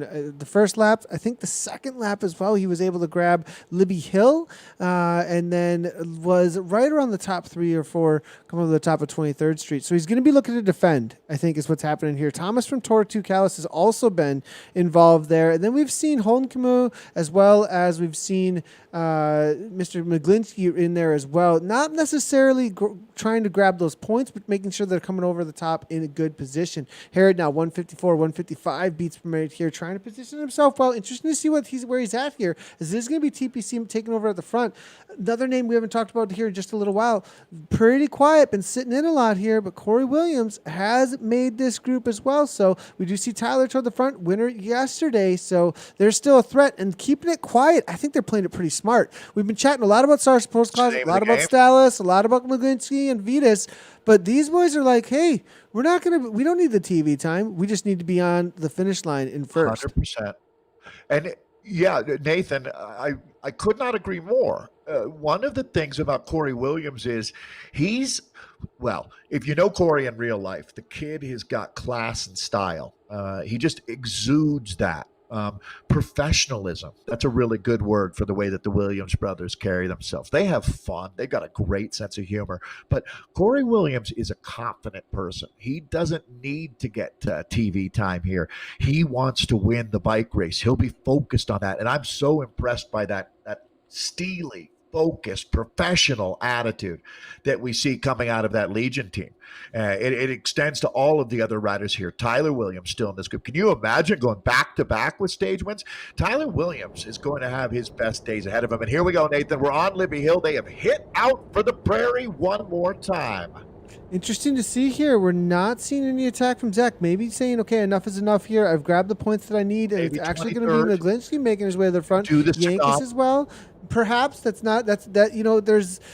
we still got a lap to go though. So I thought for sure he'd be trying to grab these points though. Yeah. So, but McGlinchey here now looking to go over the top in first place. Interesting to see McGlinchey sticking his nose in the wind here rather than following wheels, trying to make it as hard as he possibly can. Look up and out of the saddle. There's the suffering now. And red in the face here, 183 beats per minute currently. Dempster here looking to chase it down, and he's going to be doing the work there for Cyrus the Pro's Closet, chasing down the Vitus Pro rider now, as you can see right on the wheel. And it looks like it's going to be Webplex with Mr. Jordan Shane, your current leader in the GC, chasing it down as well. As we're going to come out of the pain cave here. Look like Holden a boss. Here. Holden, I tell you what, super calm at this point. Now, well, there's a little suffering in the face. I think that the reality of the racing so far is starting to kick in, as you can see in their faces. This has been a lot of pain so far, and I think they're starting to feel the fatigue. And remembering too, yesterday was almost 2 hours of this. So this is where we're going to separate the wheat from the chaff. The wind that shakes the barley is coming through now, because Nathan, this is going to be a really, really tough journey. And this climb, this is where Peter Sagan launched his race-winning attack, but he did it on the final lap. We're still going to be getting that bell as we go through downtown Richmond, but it's never going to be easy up 23rd. Again, look at Christopher McGlinchey up and out of the saddle, flogging himself right now like a rented mule, Nathan. That is one super effort. Zach Harrod is gone. This race, I don't know if it's going to blow up, but they are absolutely ready to burst this one at the seams. It's great to see the live shots there of what it looks like to try and climb 23rd Street at that kind of a pace, to try and come over the top of that with that 12% gradient, up and out of the saddle. What an effort there coming from the Vitus rider. Now getting a little bit of a drink, a little bit of a rest. You'll be able to see here, see how he's able to stop pedaling. Everybody who's wondering about what a super tuck is all about, no pedaling for a moment, able to just rest up, get into that super tuck, no wattage, and able to really get positioned now at this point. Take that speed on through with that super tuck, because the super tuck increases your speed. For those of you who are unfamiliar with that, kind of gives you an aero power up essentially when you are over 57 kilometers per hour. At that point, you can go on a negative 3% gradient or more. You can go to 0 watts per kilogram, and it will actually give you a boost in speed. And so you don't have to pedal through. It's usually faster. It's faster than pushing around 3 to 4 watts per kilogram. If you start pushing 5, 6 on a downhill, you might be able to get as much speed or more, but it's usually just a waste of effort, especially in a group like this, as it'll just come over the top of each other with the momentum. Yeah, Nathan, that's the original pro tip, I would have to say, when you talk about super tuck. What's the longest time duration that you ever can remember super tucking, out on course? Can you get 20 seconds? Well, yeah, I mean, yesterday I got 15 in the KISS 100 race, actually, at the end of the race last night, coming down Keith Hill. So, and it was me versus one other rider. And so it was the perfect situation to use the super tuck. The rider seemed unfamiliar with the super tuck, actually. He was actually in the chat a little bit like, oh, why aren't we working? What's going on? And next thing I know, I had a gap, and you showed him later. After you beat him, you show him how you do that, right, Nathan? Like any good athlete. So anyways, but I mean, you can do, on the downhill of the KOM and the downhill of the up the Zwift, I mean, you can super tuck forever if you want to, but, it definitely is a lot faster. And these riders are definitely really familiar with that at this point. Right, exactly. So that's the game playing element that we talk about on Zwift. Christopher McGlinchey, he certainly picked up on this stuff quick, didn't he? A rapid rate of learning there, and it makes a big difference. We talk about, the various pinch points out here where races are won and lost. Sometimes it does come down to exactly that, being familiar with the format, how the game is played. That's Matt Brandt. He, in real life, not all that far from where Nathan is, but right now he's in putting them into the hurt box here. As this climb is at 2% right now. kind of a false flat, and that oftentimes is where you can make a difference. Gavin Dempster moving up, Matt Gardner we're looking at, though, from the Saris Pros Closet team. Well, they're going to be, Nathan, there's no doubt. Not going to say that they're a mortal lock to win the race, but they are going to have their say in how it plays out. That's for sure. They're the team with the numbers up in this group. Correct me if I'm wrong, but I don't believe there's another team that has more, and certainly not more useful riders than the Saris Pros Closet team. But Jordan Shane is a one-man wrecking crew. This young Canadian certainly knows how to stand up, as they are now at one lap of racing remaining here. No other really useful engines is what you made me think of there, Thomas the Trains out here on course. I appreciate the absolutely potatoes. Awesome. I think Red Truck though they've been again. Just Saris Pros Club have been very aggressive. They've been really making this race in a lot of ways here. And but now that we're into the last lap, one to go out here today, and with about 20 minutes of racing left, we might start seeing those who've been keeping it quiet at this point, those who've been following wheels, start to show how useful they actually are, how much power is actually left in the legs. But maybe not. Maybe the reality is that this has just been an absolute control situation coming from Saris Pros Closet, and people are just having to chase things down at this point, and everybody's tired. That may be the reality as well. Now, Jordan, interesting to see that Jordan Shane is trying to go across, and I think what he's doing is trying to throw a wrench into the plans here from Saris Pros Closet by trying to go across here and say, no, I'm going to make Dan Fleeman work. No, you're not going to just be able to drive this pace like this. I'm going to go across, actually, and if there's going to be a break happening, I'm staying involved. Nathan, this is Jordan Shane's worst nightmare now. They're relaying and attacking. Yes, that exactly. So when they go up and over the top, and again, Ryan Larson has the capability. So you're going to see now, does Jordan Shane have any help or not? We're inside of the final lap. This is the business end. The race is absolutely on right now. So here you go. Ryan Larson, he's going to surge, Nathan. It's going to be non-stop from here on in now. So we do have a lot of flat road here that's going to bring us back down to the river where we drop down. That area floods actually pretty often these days. And then we'll come up out of the flood for what's going to be the Battle Royale. It'll be interesting to see what it looks like the next time that we hit, and the final time that we hit Libby Hill, then 23rd, then Governors to the finish line. Yeah, and it's going to be interesting to see whether or not the Saris Pros Closet continue on with this barrage. If this has been the plan all the way through, just to continue go. If they're going to calm it down and go, look, we need to really make sure our lead out train is ready to go, that we can really launch somebody over the top of Governors that could hold on.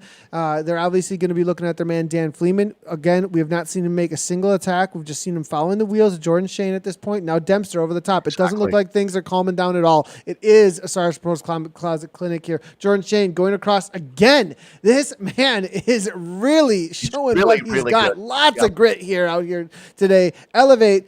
And he is representing so well. Solo rider for the team. He gets across here. Will he be chased down by the teammates of Saris here? Because at this point, Dempster has kind of set up Shane. Williams is going. Corey Williams. First time I've seen anything from Williams from Legion at this point. It looks like 9 watts per kilogram coming from Williams here, and this looks like it might be a split situation. This group is small enough that they will not get a ton of advantage, especially with how tired the riders are here, and this is a perfect opportunity on these flats to keep on ramping things up. Oh, look at this now. So this is bike racing at its very best, because now you're going to see the counterattacks coming. Red Truck is doing an incredible job. These guys punching above their weight. Nathan, the front of this bike race is going to be incredibly dynamic. How about that? Seeing Corey Williams making a surge here. It is all hands on deck now in this front group. Nathan, they're not going to take it easy on each other on the way to Libby Hill. It's going to be bodies lying all over Richmond by the time this one is done and dusted. Only the strong survive. At this level, it is incredibly complicated to win. And Nathan, I'm going to say it, in order to win out of this group, you're going to have to take a major risk of completely blowing up. There's no way that you can be conservative and win out of a group of hungry wolves like this. Yeah, and there's going to be this little window here of about 5 minutes. You have an opportunity before the downhill into the industrial park. And through this next section here, Matt Brandt giving a little bit of a dig. And for this next about 5 minutes or so, that's all they're going to have. And then at that point, I really think any attacks into Libby Hill are not going to go much of anywhere if the group is still together. So I have a feeling we may see some counterattacks over and over again through here, through these flatter sections, see what can happen. And there it is. McGlinchey now giving a run. 7 watts per kilogram. Jordan, now this would be a situation if Jordan Shane and Chris McGlinchey get away, they're going to be chased down by Cyrus the Pro's closet, but it's going to instigate something here because I'm not sure they've got many more. They've got a lot of matches, but I think they kind of sent their workhorses off the front just a moment ago, and these guys have a gap now at this point. Well, Nathan, this is really a great example of that. The best defense is a good offense. Right now, Jordan Shane, rather than being attacked by the Bros Closet Saras team, he's attacking them, and he has got the best rider you could take with you to ride shotgun, that being Christopher McGlinchey. So now it's going to be Brandt going up to join, but they're not looking to put a rider in this break. They're looking to shut this down. It's got to be cover and kill right now on the front, because right now they're turning the table on them when you talk about, so that's inevitable. So as it comes back together, another attack going up the road. This time, who is it going to be? Gavin Dempster. So Dempster now for Sarah's Pros Closet. This man out of Scotland showed he's got a tremendous amount of heart. Right now, you are watching Jordan Shane going up against it. It's the world against Jordan Shane. He's doing more than holding on.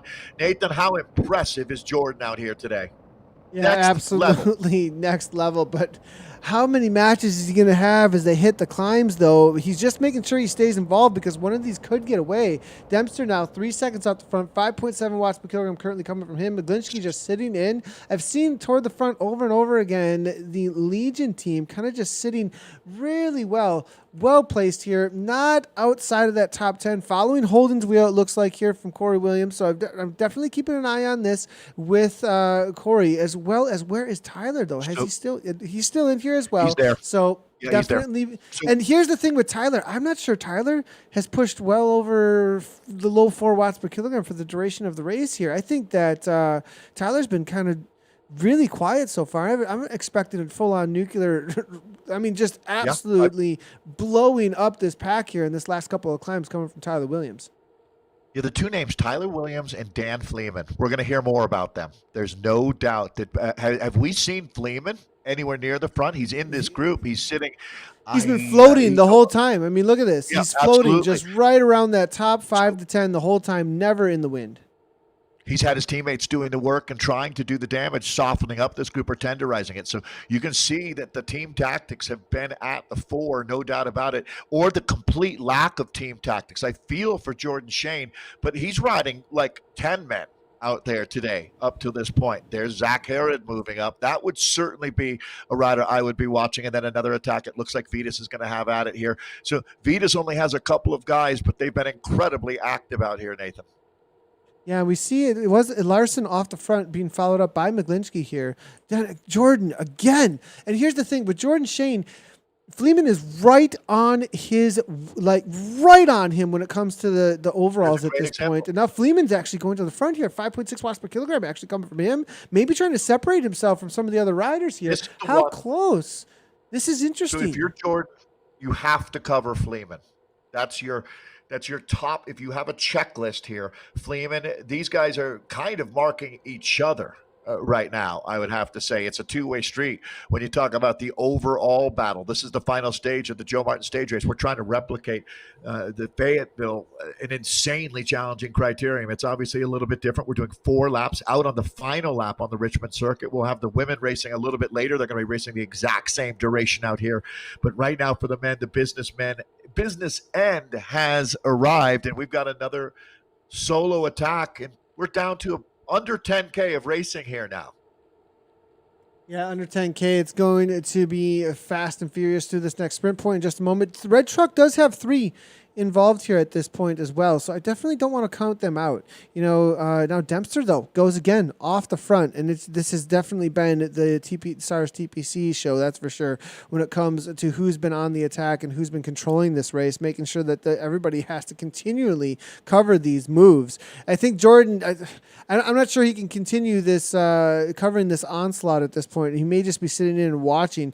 It's about 20 seconds, just as a heads up. It's about 20 seconds from Shane to Ryan Larson. And then from there to this rider, Gavin Dempster, it's almost a full minute, actually. So he may be able to let a leash go. That this is not a move that necessarily, but Ryan Larson, if Larson goes, if Bruce Bird goes, if Alex Fraser Moran goes, those are all names within the top 6 that Jordan has to cover. And Fleming, he's got the bodies to cover anything that he wants. So at this point, it's Jordan that has to do the work if any of those other names go. Tyler Williams as well, only about 40 seconds out. Yeah, for right now, this is where you have to be judicial about your resources, and I completely think he's making the right call letting this go out. This is not the problem for Jordan Shane, our race leader right now. And neither is Riddell, the red truck rider. I almost think that red truck might be certainly Jordan Shane is a very likable person as well. I wouldn't be too surprised if he's getting some allies right now just based on karma. A karma rebate would really be desirable right now if you're Jordan Shane, that's for sure. If you could just get a little bit of help from some of these guys. Now that's going to be Carl. Again, he's had a great day racing out here. As we take a look now at guys really setting up for the finale hill, Nate. There's Jordan Shane moving onto your screen right now in that blue and black jersey of the Elevate Webplex team. Imagine him in our race leaders jersey. Everything really pivots off him. His main danger man, in my opinion, is going to be Dan Fleeman, and there's Fleeman right now moving out. Yeah, Caleb Carl. Caleb Carl also does have a teammate there with Alex Tenzelhoff, so be watching out for them. Alex has been very quiet. Race against him often week in and week out, U.S. rider, and he's been in the USA Cycling Series. So Caleb Carl as well as Alex Tenzelhoff here from Team Finesse. They are a Zwift esports team jumping in amongst this Pro Conti stuff. So good to see him out there, and Caleb having a good ride, it looks like. Against some of the best in Zwift racing here. But again, I'd say a breakthrough ride. This has been a big day for Caleb I have to Carl. agree. Yeah. All right, Nathan. Well, that's the little dip as we drop down into in DC. I think they call it Foggy Bottom, but it's sort of that vibe down here. A cool part of Richmond. You make this left-hand turn, and now we'll ride along the river here for a ways. Well, this is the last time you might be able to get one good deep breath in, because as we make our way along the river here, Nathan, it's not long until we're back on Libby Hill here. No, it's not. We're going to have a quick little look here into the team car with Holden Camus. Holden is having a little chat there on Discord. These guys have been in the team car the entire time, obviously with very, very coordinated attacks. We'll see if we can get a quick little look here as well at what the current situation is on the effort. Obviously, Holden looking like 154 beats per minute. No big deal at this point as they're heading into the final time over the top of Libby. This is a full reset of the race here at this point. Nobody, I don't think, is going to be going at this point. Driving the pace at the front is going to be one of the Stars TPC boys. Legion also making their way to the front there as well. Let's take a quick look also here how things are going for our man Miglinski, as he was on the all-out attack up and over the top of the climb last time. He was really the one driving the pace here, and looking pretty calm and collected as well. A little bit, it looks like steady cadence here, up in the 90s or so, it looks like. And we were saying earlier, this is one of the favorites to win, top 3 at least. We'll see if he can pull it off out here today. Mikey was also saying beforehand that they had a lot of confidence here in this man and whether or not he could take it down today. I can't wait. I have a feeling, Nathan, we're going to see most of these guys engaging in a sprint here. Is today the day for Corey Williams? I think that's where I'm leaning, to tell you the truth. You're the man. You're the one who's got to answer that question for me, because this kind of a climb, Governor Street, triple climb into a sprint like that, is that Corey's forte? Or are we talking Tyler Williams maybe for the sprint to the line? His forte is never giving up. If Corey Williams weighs 60 kilograms, he's probably 15 of that is heart. So this kid, I don't think you're going. Nathan, I completely understand what you're saying, right? That's the name of the game here. If you are the Jordan Shanes or the, any of the other riders that don't want to sprint with Holden or Corey, you're going to have to drop them out of this group. And I don't think you're going to drop either one of those guys, to tell you the truth. At this point now, Nathan, they've already withstood 3 of your best barrages there. I think that they'll withstand one more, to tell you the truth. Corey Williams is resilient like an oak tree, even though, he's the younger brother to Justin Williams. But Corey is really starting to come into his own right now. He's done a few years of just sucking it up and doing the work and climbing those canyons around LA and getting outside. He could have remained as, one of the premier sprinters in America, but he wanted to get better, right? Just like us on Zwift Community Live, always striving to improve, right, Nathan? So that's right. Same thing. Right. This is a name we haven't said once. We have not said this name once the whole broadcast. And Etta Friere is still here. And the fact that we have not noticed him tells me that he has played it a lot different than usual. Usually we see Etta Friere off the front, off the front, off the front. Perhaps also Etta Friere is going to be a sleeper card today so far, and maybe the one. Now, last time in the Libby Hill, those 6% gradient, as they're going to start ramping things up here. Cooper making his way to the front. It's going to be Stars Pros Claus on the front, though, with George Mills. Keeling is still here as well. Be on the watch out for him. Very strong climber, but Cooper now 8 watts per kilogram. Yeah, George is one of these guys that he's going to have his moment. I know that he is locked and loaded. We're going to see what's going to happen. Someone is going to make their legacy here on these next 3 climbs. So they're about to make that right-hand turn onto Libby. There it is. And here we go, gentlemen. It is on like Donkey Kong here at the Joe Martin Stage Races. They are now on Libby Hill. Zach Harrod going for his final time for the KOM points. It looks like here 10 watts per kilogram still. Now 645 watts. Jordan Shane following things up, just making sure he's well placed. Riders are already starting to fall off the back, and I think we are going to see, with this 4th time over the top, another split happening in this group. Now the question, because there's not a whole lot of landscape left to work with, is it worth emptying the tank and going all in over the top of 23rd Street, as we would say Sagan style, winning on this course in real life, obviously, in 2015. Now McGlinchey here, 1.4 watts per kilogram, backing off 183. Now up and over the top, here comes Alec Fraser-Moran. So Red Truck taking over. Nathan, that race-winning attack from Sagan was not on Libby. It was actually Greg Van Avermaet who was 23rd, over the top of 23rd. It was 23rd, exactly. 23rd is where the race is won and lost. So this little sector here, it's the 2 most intense intervals you're going to do racing happening here. So up and over Libby, looks like everybody's more or less survived. And Nathan, it's just a matter of moments until we've got them on 23rd. It all goes down there. Caleb Carl here now giving a little bit of a kick here, driving the pace here with some speed through. That was a very well-timed little kick in order to make sure he comes through in the front. Will he be able to hold on to it? Now they come on through to 10 watts per kilogram here. Dempster now pushing on 172 beats per minute though, but Wetmore now 11. Now will they get the gap? Not sure it's going to be able to happen. I think enough riders are going to come over the top here all together, and it's going to be all about timing into a sprint, maybe trying to break the other riders over the top of Governors. Sometimes if a rider just has that much more fitness, that much left in the tank, they can break the rest of the pack, but it looks like it's going to be Hamilton United with Bruce Bird trying, but no, all staying together. A couple of riders may fall off with the speed on through here. On the back, is that going to be McGlinchey? We're going to have a sprint, Nathan. We're going to have a sprint. And, well, there is one more chance here. Governor, you could, if a rider goes from bottom to top. Governor, they're not going to drop him. If they didn't get rid of him here, I don't think they're going to. So remembering that he's got Etta Friere, Tyler Williams in this group. The GC battle for Jordan Shane is looking really good now. He's moved himself into the driver's seat. Amazing that this young man, riding basically alone now for the last hour in this front group, has been able to get to this point.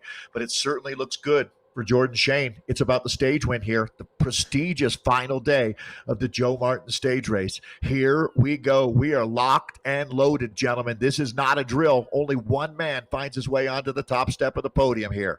So we're looking at Holden Camus and Christopher McGlinchey at this point on screen. This is the lead-in from two of the riders that may be the favorites in a sprint situation like this. We've seen McGlinchey climb over the top of this and take the win before. Holden as well, if he gets set up well, has one of the biggest turns of speed. McGlinchey maybe not quite as much of a puncher when it comes to a sprint situation there as Holden. So we'll see how things do play out between them in maybe a head-to-head, but there's plenty of other riders here in this pack. And Jordan Shane, he's done the work at this point. He just needs to beat out Fleeman, really, though. I think the reality is that Stars to Pros Closet, it's all about the GC here for that. So that's really the story here from Stars to Pros Closet, is they need to set up Fleeman for a launch to get 1 second over Jordan Shane. Jordan Shane has to follow that wheel and beat him to the line. Yeah, so the tables turn now, don't they? Jordan Shane is going to be marking Fleeman like nobody's business. He's going to be his shadow here. There's and Fleeman. They realize that. So this is going to be the first move. Where's Jordan? He's just right there. So he's well positioned. So this is the move. This is the moment right here, right now. He's been waiting the entire race for this. 9 watts per kilogram. The GC raid there coming from Fleeman. So Zach Harrod is racing for the stage win. I'm looking for that blue and black jersey, and he's right there, Nathan. He's sitting about 5th wheel in this group. So Jordan Shane just needs to withstand this last effort here, and I think he's going to do it. So Jordan Shane now he's done it, Nathan. He's up on the wheel. So Jordan Shane will win the Joe Martin stage race. Who's going to win the stage? Are they all going to get a shot to sprint? The gallop begins right about now.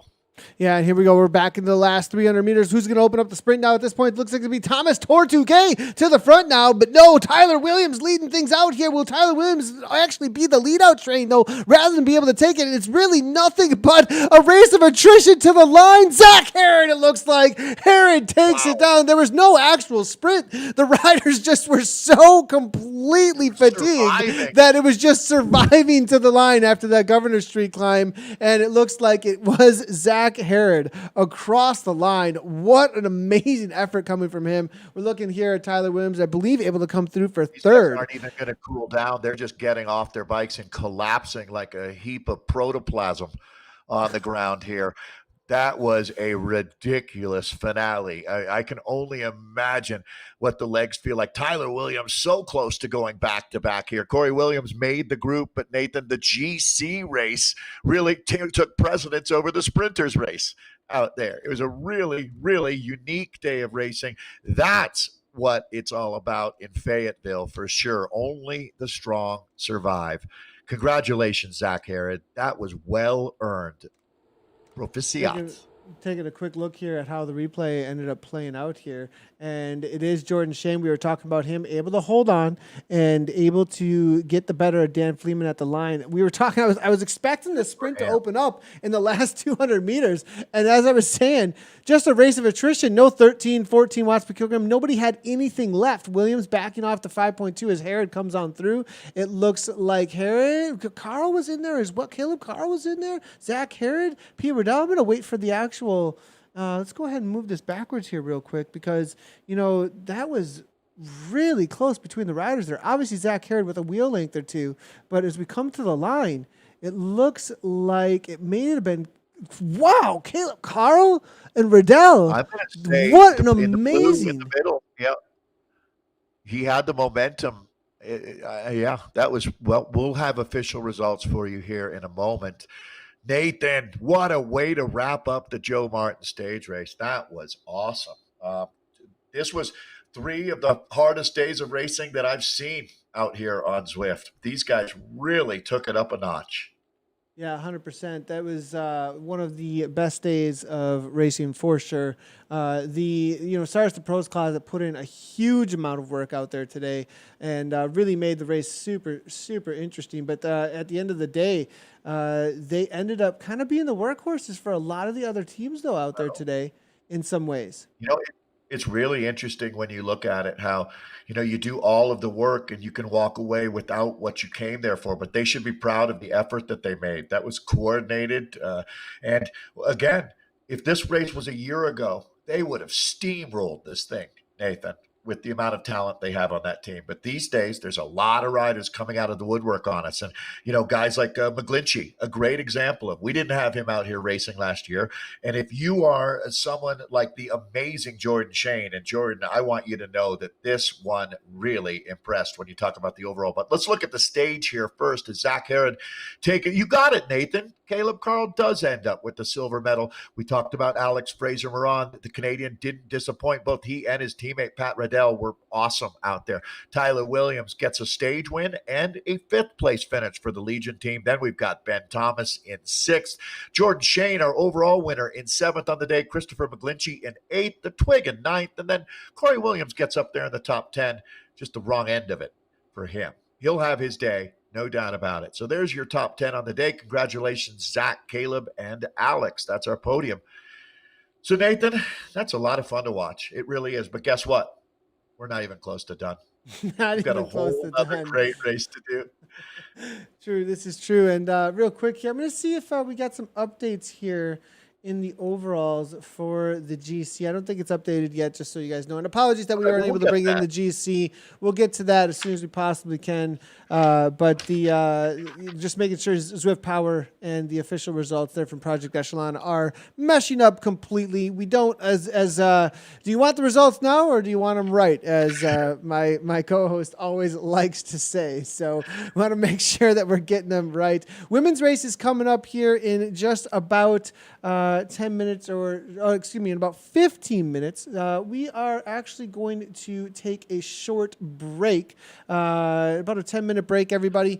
Let everybody cool down and warm up for the next race here out on course. So don't go anywhere. We're just going to take a quick little break, and we'll maybe get a couple little bit of interviews as well with some of the guys if they're still hanging around. But we definitely got some women on board as well for some live racing, so stick around for that. And we'll be right back for stage 3 for the women here in the Joel Martin stage race, presented by Project Echelon.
And we're back here for the Jordan Martin stage race, day number 3. I've got Dave Toll, I'm Nathan Guerra. If you're just tuning in, this is the women's race, stage number 3 of the Joe Martin stage race, and presented by Project Echelon. We are out on the Richmond World's course for 4 laps. You just saw the men finish.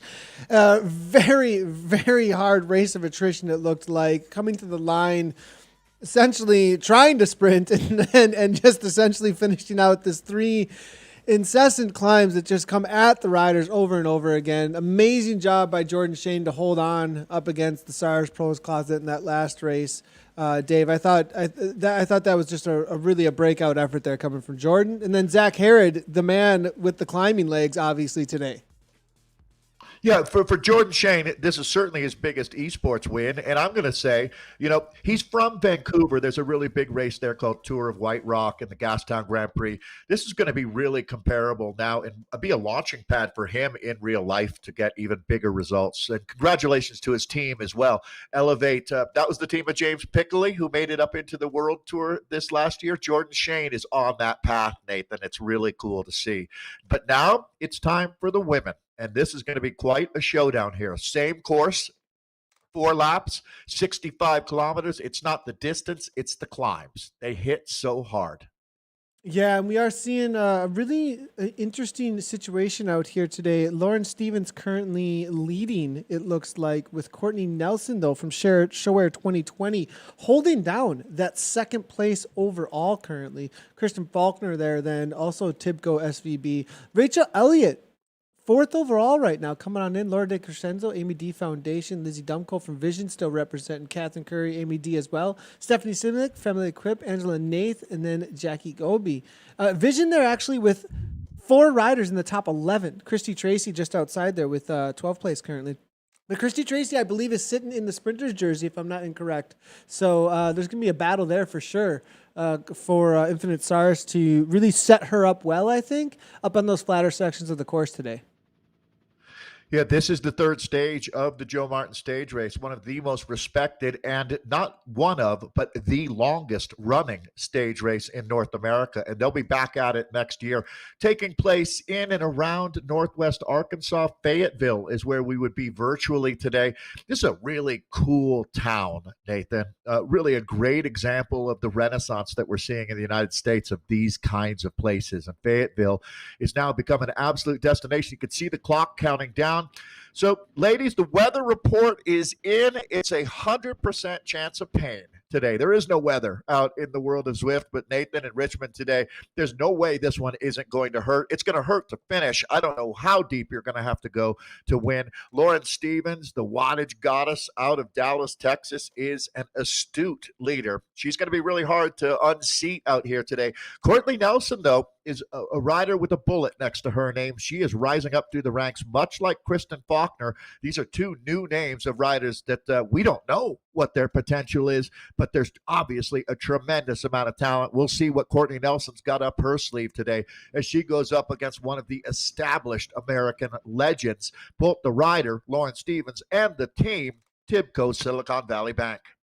Yeah, and we do have, obviously, Sarah Gigante in the 2nd stage, falling off pace, but was the winner of the 1st stage. We'll see if she's got when it comes to climbing, it seems like Sarah's really got the legs, and I think I'll be watching out for her out there today.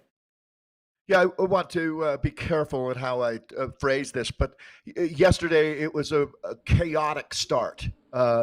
And let's get everybody out there on course here today. But so there was a little bit of back and forth where Lauren Stevens was trying to shepherd. I don't know if you've heard the stories from various riders, Nathan, but it was a tough start.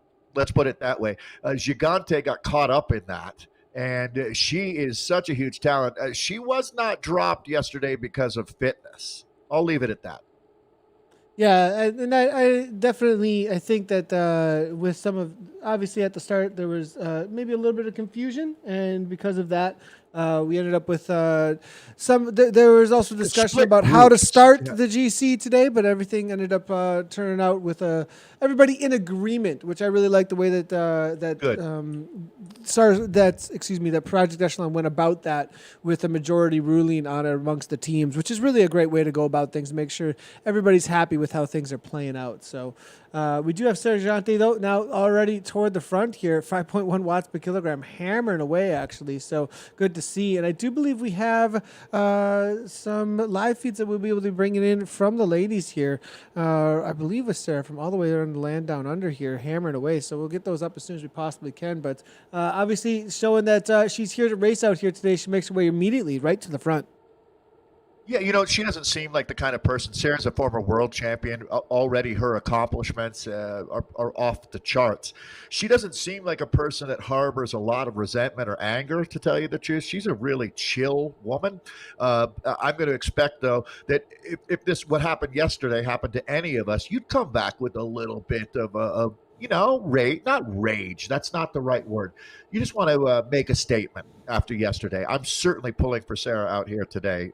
Definitely a rider that we'll be watching for a long time. I mean, pound for pound, ounce for ounce, she might be the most talented rider to come along since Marianne Vos. So we're going to be looking now at the front of this group here, Nathan. It's going to be an interesting day, to say the least. Didn't our men's race play out that way, where the GC battle took precedence, didn't it? That sprint was really more about Jordan Shane protecting his overall lead. The rest of the sprinters could never quite get up there.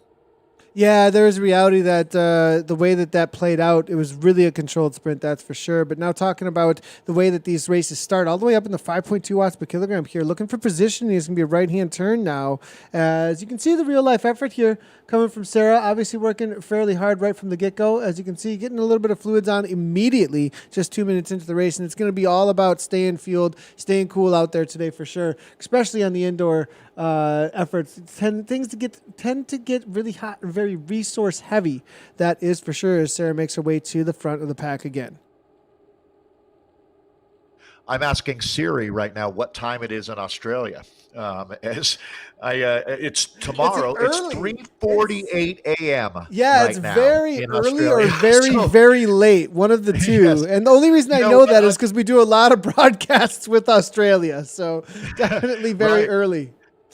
Right, so Nathan, you put it perfectly, though. It's in that incredibly awkward time where you can either stay up way later than you normally do or get up way earlier than you normally do, one or the other. I'm going to guess that Sarah is up early. That's usually the way elite athletes work, right? But we'll find out. We'll have to. I'm sure that Linda can text us that information. But that's Sarah Gigante, again, the former world champion. Now, taking a look here, the 2020 team, along with Tibco Silicon Valley, these are two teams that have raced against each other for, well, I was going to say a decade, but that would be selling it short. Both of these teams are more than a decade old. You're talking right in that 15 years of these teams racing against each other. But now out here, it's gone up another level, to say the least. And the 2020 team's added some talent this year.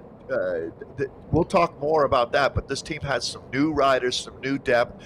There's the pink hat and the blue jersey of Lauren Stevens tucked right into the middle of that group where it starts to thin out. That's Stevens there with her trademark pink hat. Always easy to pick Lauren out. Yeah, and usually throwing down with, that's always cool to see with the pink hat. And definitely the signature, pretty easy to pick up. That's a great point, actually. Maybe we need to have everybody with signatures easier to pick out everyone out on course. Right, like your signature shoes or helmet or gloves, or everyone do something unique, and then it'll make it Mallory easy for me. McRosty here now with Revo 5.2. That's no joke of a little bit of an effort here. I wonder what Mallory's up to. 177 beats per minute, maybe leading Revo out for some sprint points out here today. I think we're about to see a pretty serious. Maybe a dropout there, though, for Mallory? Yes, it looks like Mallory off the back there. So needs to plug it back in pretty quick here. Cundiff probably right next to her saying, what is going on? Oh, Frank trying is to get losing her his mind right now, I guarantee you. At the front, Lizzie Duncombe, she's moved up into 7th on GC. Boy, what a talent she is out of London, England, that triathlete. She's got some road racing chops too, Nathan. And Lizzie's going to be a rider with her team, Vision. Tremendous job yesterday. We've talked about Tibco. We've talked about 2020. Let's talk about Vision. They not only had numbers, they had quality riders making good moves. They didn't miss a step yesterday. Yeah, we'll talk about Vision just a second here because Christy Tracy here now is going to be watching for these points, though. 4.9 watts per kilogram, and this is one of the intermediates, and Christy is currently leading this right now, making her way to the front. Nothing. Just nothing. They're not going to contest. So good. No one is Christy contesting. Tracy. Interesting to see here. It looks like tag there. Perhaps interesting to see. I believe that there's some sprint points through here. Maybe we've made a mistake on that, but intermediate sprints should have some points. Maybe there's just no interest out here today. We'll have to wait and see if we get some more information there. Hard enough today. It might honestly be hard enough today with the, to 12 trips up the 3 different climbs, 4 laps out here for 65K today. Maybe you don't want to waste even a half a match out here. If you're hoping to play a part in the finale, that's my guess. Anyways, they did not. That's a good point. No, good point there. Interesting to see. No moves being made. But Christy Tracy here now, 4.1 watts per kilogram. Infinite SARS there. Good representation in the group here at this point. All together still, it looks like nothing really whittled down, except for with Mallory there, falling off the back with Revo with some sort of a dropout situation, it looked like there. Now to the front, Tibco looking to take over. Then it's going to be Feminine Equip. Feminine Equip is going to be in that blue and white, blue and a little bit of white accent and black on there, as you can see out toward the front. Rich Elliott sitting in 4th place overall. Feminine Equip is going to be looking to defend that or get Rachel into a better position. Rachel may have a tougher time today, though, because the climbs here are so much punchier, where she's got a little bit more of that diesel engine rather than those punchy climbs. Absolutely. And I think some of the riders that just have a little bit more snap are going to benefit today's course. You know who that is, Nathan? Olivia Beryl. She is absolutely a rider on that same team that I would be watching, talking about Femi Keep. But you make a really good point. How about Daniela Istrate? That's the best we've seen her in quite a while after yesterday's race. She kept it quiet, too. Kept her nose out of the wind. Really played it well. Really smart. Really smart yesterday. And we may see something like that again from her today.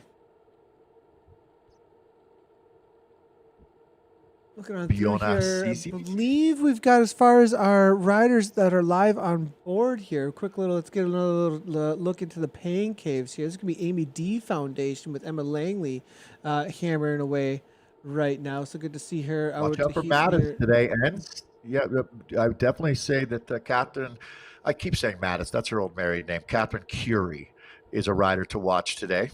Nathan, there's Emma Langley from the Amy D Foundation. I think I made it pretty clear yesterday, Nathan. I'm a big fan of what the Amy D Foundation is doing. I hope you could feel that energy. Oh, yeah, definitely. And absolutely awesome the way in which she's being remembered and how it is all about what she was loved, all about putting back into the sport. So very, very cool. Absolutely loving this team. Yeah, Nathan, you know how, unfortunately in the world of cycling, we've lost so many great people and there's a lot of love and an outpouring. But to see that 7-8 years later, this foundation is stronger than ever, it really does speak to Amy's older brother, Dan, right? And how much he loved Amy and what she was about. He was her biggest supporter, well, along with her dad, Ed, for sure. But it really, to do this, what these women are doing right now requires a tremendous amount of support, whether it's the equipment, the travel, just a shoulder to lean on. This is no joke. Nathan, because you could do it. And I think that's one of the most impressive things is the fact that you actually race at the highest level. But it's not easy. And then you start factoring in. My old joke used to be, you have 3 variables out there. You've got your family life, your work life, and your sport life. Choose the 2 that you want to be successful, because there's no way all 3 will be, right? But these women are able to make all 3 elements of their lives successful. Let's use Laura Matson-Coe as an example. She's a successful orthopedic surgeon in Seattle. She's got 2 great kids and a wonderful family life, a husband, and just living the life of Riley there in Seattle. And she's getting top placings out here in esports world. That's a pretty incredible person. Like tomorrow morning, she'll be operating on someone's knee.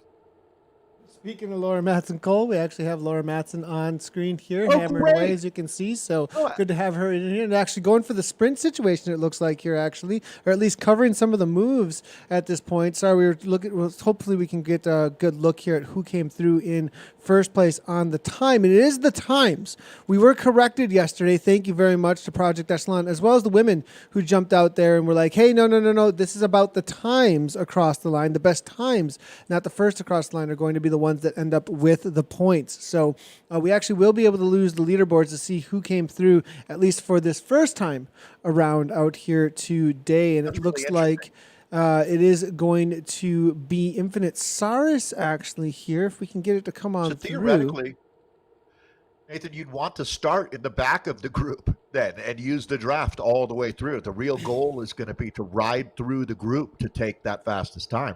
No doubt about that. It was actually Christy Tracy taking it down, so she's going to solidify herself at the top here of this sprint competition. It looks like Carrie Bradley from the Vision Team third, and S. Traumer there coming in second there for those sprint points. So this is Laura Matson-Cole on the bike here at this point, hammering away. It looks like solid effort here, and I like the rhythm that she's got there, kind of just this back and forth. I had really solid rhythm that she's pumping out there as they're going to be heading on toward the Super Tuck through over toward Industrial Park and then on over toward Libby Hill in just a moment. So 2020, it looks like well represented toward the front end of the pack now, maybe setting up for Libby Hill in just a moment here. They're going to know this course very well, and as they've won out on this course in the past. Yeah, Nathan, I don't know if it's possible, but could you find Georgia Simmerling for me in the group? We'll see. I know she's in this group right now. Georgia Simmerling is one of the really unique stories, a road and track cyclist, an Olympic bronze medal winner. She has competed in the winter games as well, alpine skiing and ski cross, and is the first Canadian in history to compete in 3 different Olympic games and sports. I mean, it's really, there she is. That's, talk about a standout human being, right, Nathan? I mean, less than 100 people have competed in both the winter and the summer games. And one of her countrywomen, Clara Hughes, has medaled in both as well. But that's a very, very special athlete right there, Georgia Simmerling of the 2020 team, Canadian. It's absolutely amazing, and on the right team, it would seem to be to mentor and let people know how to get involved at that Olympic level. So Simmerling here coming out of Canada, 2020 representing well here. Currently 54th place, 137. Placing's not going to matter quite as much at this point until we actually hit that first time over the top, as it's all Grupo Compacto. People are drafting in game. If you're first time looking at Zwift here and you're wondering what you're looking at out on the screen, I know we're going to get a lot of new viewers popping in from all of the news outlets that have been pushing this out there. 138 beats per minute, 139. As you can see in the upper left-hand corner, there's also the wattage. Kind of the personal, the information about the rider's effort right now. It's going to be in the upper left. That's their RPMs, their watts, how they're powering the avatar forward, and then their heart rate. At the top, you're going to be seeing how much distance has been covered, as well as how much climbing that's been done by the athlete, as well as the time, as well as their speed that they're currently doing. It'll say which rider we're looking at right below that. And then on the right-hand side, you can actually see a mini-map that gives you an idea of where they are out on course, what the pack is doing, as well as right below there, you do see a course profile with the 2 sprints and the 3 KOMs as well. Well, the 2 KOMs and the lap finish better, as well as the riders nearby, or the friends list that gives you the closest 100 riders that are near you. As we have 92 starting out here today, it looks like. With a couple of DSs, actually. We actually allow DSs into the race so that they can watch the race like we are here, as well as the broadcast avatars. So probably more closer to about 85 or so riders starting on the day.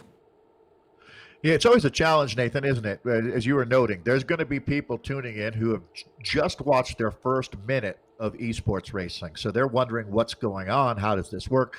Where there's other folks that have been really heavily involved in this for many years that are so savvy. So it's an interesting balance between trying to bring people up to speed and giving that in-depth analysis. One of the things that you learn is using some of the tools available.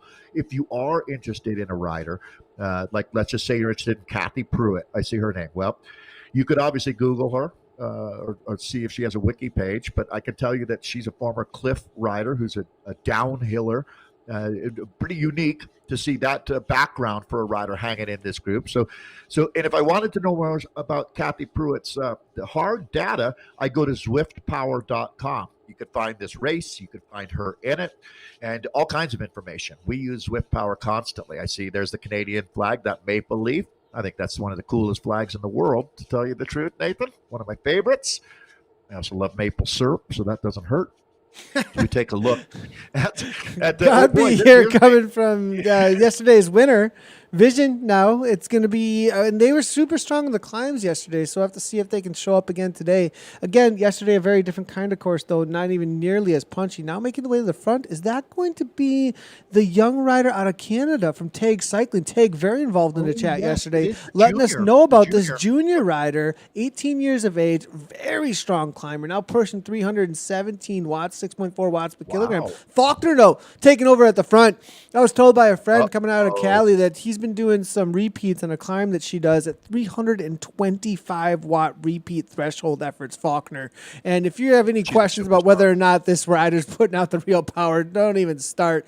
Like this 174, 370 watts right now here, currently coming from Kristen Faulkner at 6.3 watts per kilogram. Steady effort here as she pushes on. Now up to the front though, Angelina, it looks like, and this is going to be for the KOM. There are points at the top of this climb here, and this is going to be an all-out battle. Rachel Elliott is looking for the support most likely. Ramirez, the Mexican rider, 192. We saw this from her yesterday into the climbing section. She seems to like him.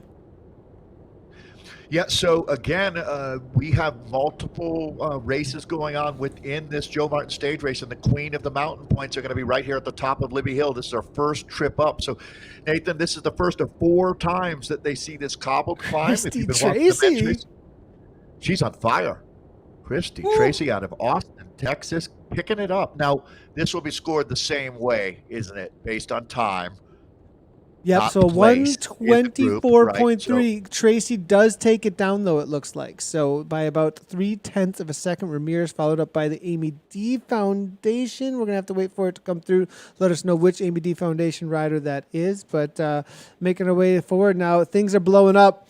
A few riders already finding themselves at the back. Same thing that we saw in the men's race. Laura Matson-Cole for Evo Bike now we're seeing here 177 beats per minute. We can see exactly what that looks like here. This is going to be going into the 23rd Street climb. Laura Matson-Cole, Evoke Bike here, out on course right now, hammering away, looking to hang on into 23rd Street. Nathan, if you ever wondered what a wattage cottage looks like, you've got it on screen right there. Look at this. Are those national champion jerseys in the background there, too? I mean, it looks like she's got some pretty serious Palmares hanging out behind her. She does. And that was a nice little quick short break, but well used there by Matson Co., the rider out of Seattle, sitting right in this group. Here we go. Now we hit 23rd. They're doing damage. Okay, Nathan, this group is going to be dramatically smaller. At least we're going to lose a few riders this time. I see Emily Newsom moving up, another one of the TIPCO riders to watch out for. Oh, man, they are really digging in right now. So we talk about how it's the back-to-back climbs, but it's really back-to-back-to-back because they will very quickly be on Governors, and that'll take them up to the finish line for the first time here. Let's see. Is everybody going to hold on? Oh, looking at head-to-head here situation right now between Gigante and Matson-Co. And it looks like Matson-Co maybe just falling off a little bit here from this lead group as Gigante is looking to jump back on terms here with it here. Matson-Co up and out of the saddle, as you can see here. I think she's going to be able to do it, but that's on a downhill. Not going to be able to get the rest that we're seeing from Gigante there. Look, Gigante here isn't amongst his pack, it looks like, on the chase. Look at the effort here, though, coming from Gigante and Matson-Co trying to get back on terms, it looks like, at the front of this race, because as you can see just ahead, there's the main group, and look, Matson-Co is right behind Gigante there from Evoke. You can see the Evoke jersey as well. So this is a part of a chase group now with Gigante and Matson-Co. Wow. This is the effort now that they have to put out, that you're seeing real life right now in the virtual world, trying to chase down to stay in this bike race. Nathan, what does it tell you when you've got two riders of this caliber and quality who are actually getting caught out right now? That is a stunning development. Nathan, this just shows me that the level is incredibly high and the racing is beyond aggressive, hyper aggressive right now. If you've got, I mean, Nathan, this looks more like a breakaway than a chase group. Come on now. That is amazing. Yeah, and we're seeing here now at this point at the front, it is going to be Sidlick now driving the pace. Stephanie Sidlick absolutely driving the pace now at this point, along with Lindsay Duncombe. It is Vision again that have just been hammering. And has the question I have at this point, where is Rachel Elliott and Feminine Equipped? And she has made it, Rachel Elliott, and that's going to be experience talking, knowing where to be, when to be there, and what kind of effort needs to be put down over the top some of these climbs here. Now, Kristen Faulkner to the front, 5.1 watts per kilometer, driving the pace, actually. Interesting enough to see because her teammate, Gigante, is on the chase. Gigante's actually at the front of the chase group here at this point, trying to bring back that 3 seconds. They're just within striking distance, but they have to do it now. Right. Oh, Nathan, I would think that through Discord, you would tell Faulkner, just ease off a little bit right now, set a false tempo and let Gigante get back in. Gigante's such a talented rider. I'm not sure what has happened here, but she's going to get back. Her avatar's up and out of the saddle. Look at that. Look at how she is just hammering away. What an effort here coming from Sarah Gigante. She might be the only one. It doesn't look like a lot of riders are going to survive out of that group. Sarah Gigante is trying to go from station to station. She's going to get in now. I'd be interested to see what is going on the front. And maybe Tibco did they did, I think, Nathan. Great job by Tibco to be communicating and understand the situation here. And the other riders Rathwell's not having it, though. Megan Rathwell says enough of that. Goes to the front with 6 watts per kilogram. Infinite Cyrus says, no, you're not jumping back on that easily. Faulkner just following the wheels. She's not going to drive the pace. But Christy Tracy, along with Megan Rathwell, says, no, you need to work to stay with this group. Try and put the pressure on. We are breaking this, and they are looking to try and win this race. You know what? It's unfortunate for Rathwell that she wasn't up there 30 seconds before because it does now. Gigante is going to rejoin this group. So that's a game changer if you're Tibco, just a really valuable rider to have with you here. Here's Lauren DiCrescenzo as well. She's been sitting up, Nathan. I believe she's 5th overall, having an incredible ride here. She impressed us with the time trial. This is a moment, Dave. Look at the effort. It's 2 seconds. Mats and Co. trying with everything, but it's just slowly going away from her. 250 watts. I don't know. It's one of those situations. The pack is just too fast at this point, I think. I saw such an effort there from Mats and Co. She does have riders behind her. They may be able to bring her back. We did see a chase group in the men's race that was able to bring back the initial break. There is, but they're pushing at the front here with Amy D Foundation, actually. Yeah, right. It's interesting. I don't think they're doing that to spite Mats and Co. I think this is just we're racing bikes. We're racing bikes. No quarter given. Yep, exactly, Nathan. None will be asked for either. And there's another attack. Here we go, folks. This is going to be an absolute Donnybrook around the roads of Richmond. So, Nathan, they will not relent. 1 lap in, 3 to go now. It's going to be an intense hour of racing. Joe Martin stage race just never disappoints.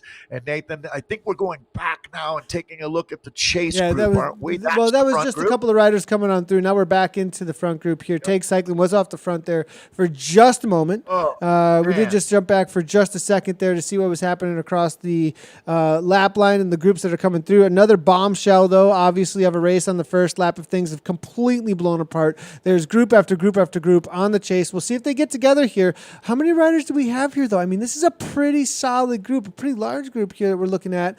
As Daniel Estrate here, I'm thinking 20 plus. 25. I mean, that's enough that the speeds are going to be fairly high. And the kind of effort we're going to have to see from behind here is going to have to be into that 5+ watts per kilogram, well over threshold for like a half a lap or more to bring this back. Well, you know what? What does that say if you go back 3 minutes ago? How strong is Sarah Gigante? She was the only rider, or maybe one other, Nathan, was able to get out of that group and back into the peloton. It was an Evoque rider. Yeah, it was an Evoque rider there, actually. But only 2 of a very strong group of 10 survived. it shows you, I mean, when you're dropped, it doesn't mean it's definitive, but it is so rare that you see those riders do what they did, especially when the race is on, Nathan. I think that Tibco did try to set a false tempo for a little bit there on the front, and that certainly, it might have helped. But the reality is Sarah Gigante is an absolute monster to do what she did. The former junior world champion. She's having she won the Tour of the Gila. She's having a very interesting ride here at the Joe Martin stage race. It's been a roller coaster, to say the least, as we're now picking up the Romanian rider, Daniela Istrate of the Revo team, another team that punches above its weight. Yeah, the Revo team definitely strong showing yesterday. In the time trial, not weren't placed super high in the time trial, but obviously able to know how to draft, how to play the tactic, which goes to show, you have these questions that come in once in a while about how much the gameplay matters, how much the tactics and knowing how to ride this specific way of riding, this genre of cycling, and the pure power in the time trial obviously showed itself, and you had all of these amazing riders at the front. A lot of the esports teams not well represented at the front end of the team time trial. Then you come into a road race situation, and they're everywhere. They're all over it. And you're telling me that it doesn't have a genre of a skill and ability to know how to use your power when and what the tactics are, what the courses are, how to go through each one of the courses, how to use the pack, how to use the riders around you. Obviously, it just goes to show right there that in the road race yesterday, having that many involved in that sprint at the end of the day, Daniela Estrate, top 3, I think it was yesterday, and nowhere to be seen in the TT. So obviously, huge experience there with Evoke represented here still. We've got Revo represented here still. Velocity Vixen, all esports teams really showing their abilities here out on course. I think that was one of the first things that I picked up on, Nathan, is, you talk about how strong you are, how smart you are, the different metrics that make a great bike racer. But knowing how to play the game is even more important, I would say, than in real life, about knowing how to stay in the group, make the splits, be on the right side of these things.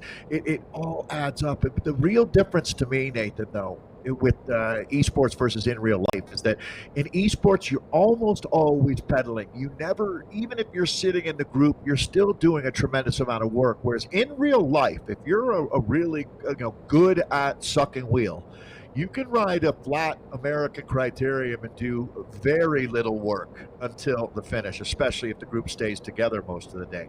That's really never the case out here. These riders always get a thorough workout in, and at the end of the day, I mean, this is some of the most competitive racing. And as we were I'm trying to remember the athlete that we were talking about with yesterday, about how deeply you can dig out here. Well, you can dig a little bit deeper on your Zwift machine than you can out on the bike in the real life, because if you went that deep in real life, you'd crash, you'd fall over, but you don't out here.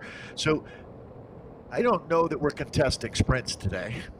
Well, we saw them contest the second one. Perhaps only the second sprint is the one that's got the points on it today. I did not see that in the. I did not see it in the. Interesting enough, in the release, the community. But yeah, I'll have to double check on the race Bible there and see what's happening with that. But we do have a chase situation happening here. Only 48 seconds back. Not sure that's going to be happening though. As looking back here real quickly, it's going to be Newsom on the front from Tibco. And then it's going to be Velocity Vixen sitting in, as well as Pamela Levine is there from the EMBD Foundation. Mats & Co. did jump in, as well as Aaron Huck, it looks like USA. Yeah, I mean, and Erin Huck out of Boulder, Colorado, is on the Olympic long team. She is a world-class mountain. I mean, this group of 5, Nathan, I'm not kidding at all when I say this. These names read like a breakaway. I mean, these are all really quality riders. There's not one woman that we're looking at on screen that doesn't have a legitimate talent. So really surprised to see them here, but it speaks to the nature of the racing. And Nate, let's be honest, when you get dropped, it is so incredibly hard to rejoin. It doesn't matter what your last name is. Zwift doesn't care about, all they want to know is how many watts you can make. This is very true, very, very true. Back into the front end of the race here, and that's can a use that great as a point, quote, actually, right? Dave. The Yeah. Zwift don't care what your last name is. As we get the Ward here, 3.3 watts per kilogram and 152. As you see, things calm right on down. It looks like not a whole lot of action can be happening, So and if they could do this for 10 minutes, they might rejoin, right? But they're not going to do this for 10 minutes. About 52 seconds. It continues to go out. There's the reality, though, of the physics here in game. And that pack that chased down in the men's race was about a half or more the size of the front of the almost the same size. And so the reality is that they just had a lot more momentum to build, whereas this chase group is only containing 5 riders compared to the 20 plus that are here. So that's going to be a very difficult day. And Newsom, she is on a mission. She just continues to press the pace at 4 watts per kilogram, maybe just wanting to drop everybody else off out here today. But it's going to be a tough ask to bring back a minute. It's continued to go out, actually. 20 seconds have been gained by the pack. So really, she might just be thinking about the chase that's trying to come at her. That's containing Carrie Bradley behind. Right. Yeah, it's a tough position to be in, again, when you want to be useful, because her team, Tibco, is going to be really up against it here with the 2020 ladies. And I now have to say, not only Amy D Foundation, which is in real life, they've been a very strong team.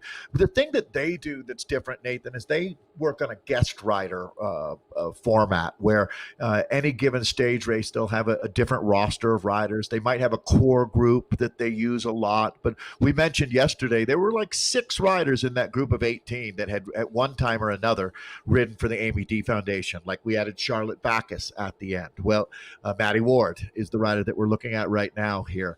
But the vision, Nathan, that's where I was going with this. That vision team, Alice and Lizzie and company, they have been outstanding. And there they are, moving up to the front again. That's the black and white jersey here. That's an esports team that is clearly going to make a mark out here today. And I'm not going to be surprised if they win the day here. Yeah, they've had a really good result yesterday with a lot of riders in the top 10 and currently in the overalls here at this point. So I believe it was 4 riders all sitting in within the top 10. And they've got, I believe all 4 of those riders are here in this lead group at this point. So we could see a little bit of a clinic from those riders. I have a feeling, though, that their team manager, Quentin LaFay, is going to be hanging out in Discord telling them to reserve. If I know Quentin at all, he is really not going to make them waste any energy at any moment that they don't need to. And it'll really be pointy if they do. It'll be very, very surgical. I'll say when they do make the moves, they'll be the right moves if they're going to be looking to do so. Thorvaldsen to the front. Good to see Leah making the lead group this time around from Feminine Equipped on the day. Yesterday, getting dropped out or missing the lead group. So good to see that she was able to make it here for Feminine Equipped. She'll be riding out there in support of Rachel Elliott. To the front, though, it is going to be Charlotte Backus, maybe looking for some sprint points out here. From equipment now being laid out, though, there's Leah Thorvaldsen, maybe doing some work there on the front. Now evoking, looks like it's going to be a roll through. Nobody's very interested in the sprint points. Really, it's about the Queen of the Mountain, it seems like, out here today for all the points. Lauren Stevens, our current race leader. You can see her pink hat and socks on the Tibco kit, racing out of Dallas, Texas. Her husband, Matt, raced earlier. What a talent she is. Nathan, if you've been following the last couple of months, I think I've done a relatively good job of trying to describe the background that Lauren has. One thing's for sure, her 4 laps of racing today, it is the same as the men's, so to answer that question for you, Ruben. Thanks for asking. But Lauren Stevens, a winner of Winston-Salem, probably the most prestigious single-day UCI race in the United States, and coming back from an injury. I guess I really would say the 18 and 19 seasons weren't a complete loss, but it wasn't Lauren at the level that Lauren wants to be at, but she's refound that. She never lost the passion, that's for sure, but coming back from the injury has certainly got Lauren poised now to move into the second phase of her professional career with a tremendous amount of enthusiasm and support. Her team director is Rachel Hederman. The team owner, the general manager, is Linda Jackson. So what you're looking at is this really interesting group of women, Olympians going back into the 90s, the 2000s, and now Lauren Stevens, just like Erin Huck had been named to the American long team as a mountain bike racer cross country. Lauren Stevens is on our Olympic long team of road racer, and she's just getting better and better, Nathan. She's going to be really hard to beat today. I'm going to throw it back to you as you've got Leah Thorvaldsen up on the screen, one of our first ever Zwift Academy, or the first ever Zwift Academy winner, I should say.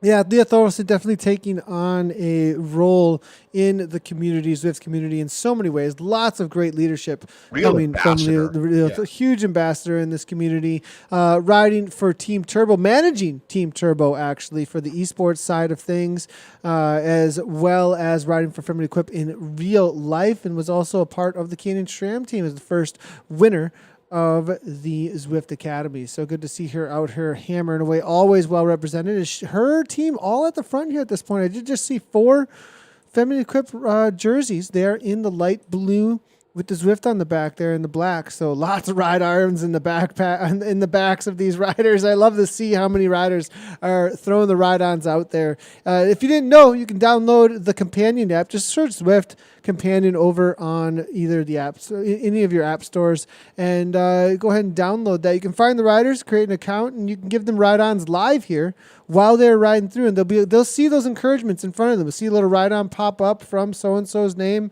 whoever it is that's giving it to giving them those encouragements. So you see all the ride-ons pop up right there over the tops of the head. Perfect. So very cool to see. And they pop into those. That's what's in their back pockets. People are like, what is in their pockets? Gels or tools? Nope. That's all the ride-ons that everybody is giving the riders as they make their way through this section.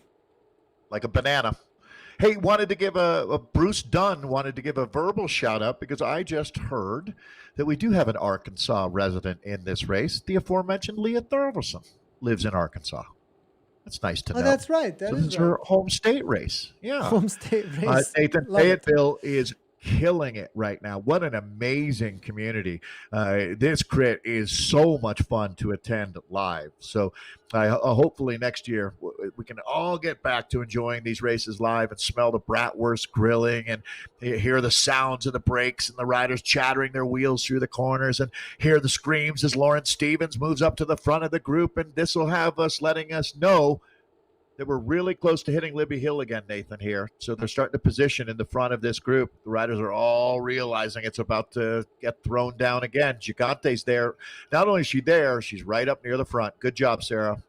Yeah, Sarah Gigante is going to be, I think, a little bit maybe looking for a better position coming into Libby Hill this last time around, maybe a little far back up and over the top of the climb, perhaps, because she obviously showed she had the power to come back to the group and make up that space that was given. Perhaps, over the top of Libby Hill, I've experienced this as well as 23rd Street. Riders will let gaps go, and if you were trusting that rider's wheel and you slowed down with that rider, and next thing you know, there's a 20-meter gap to close down at those kind of speeds.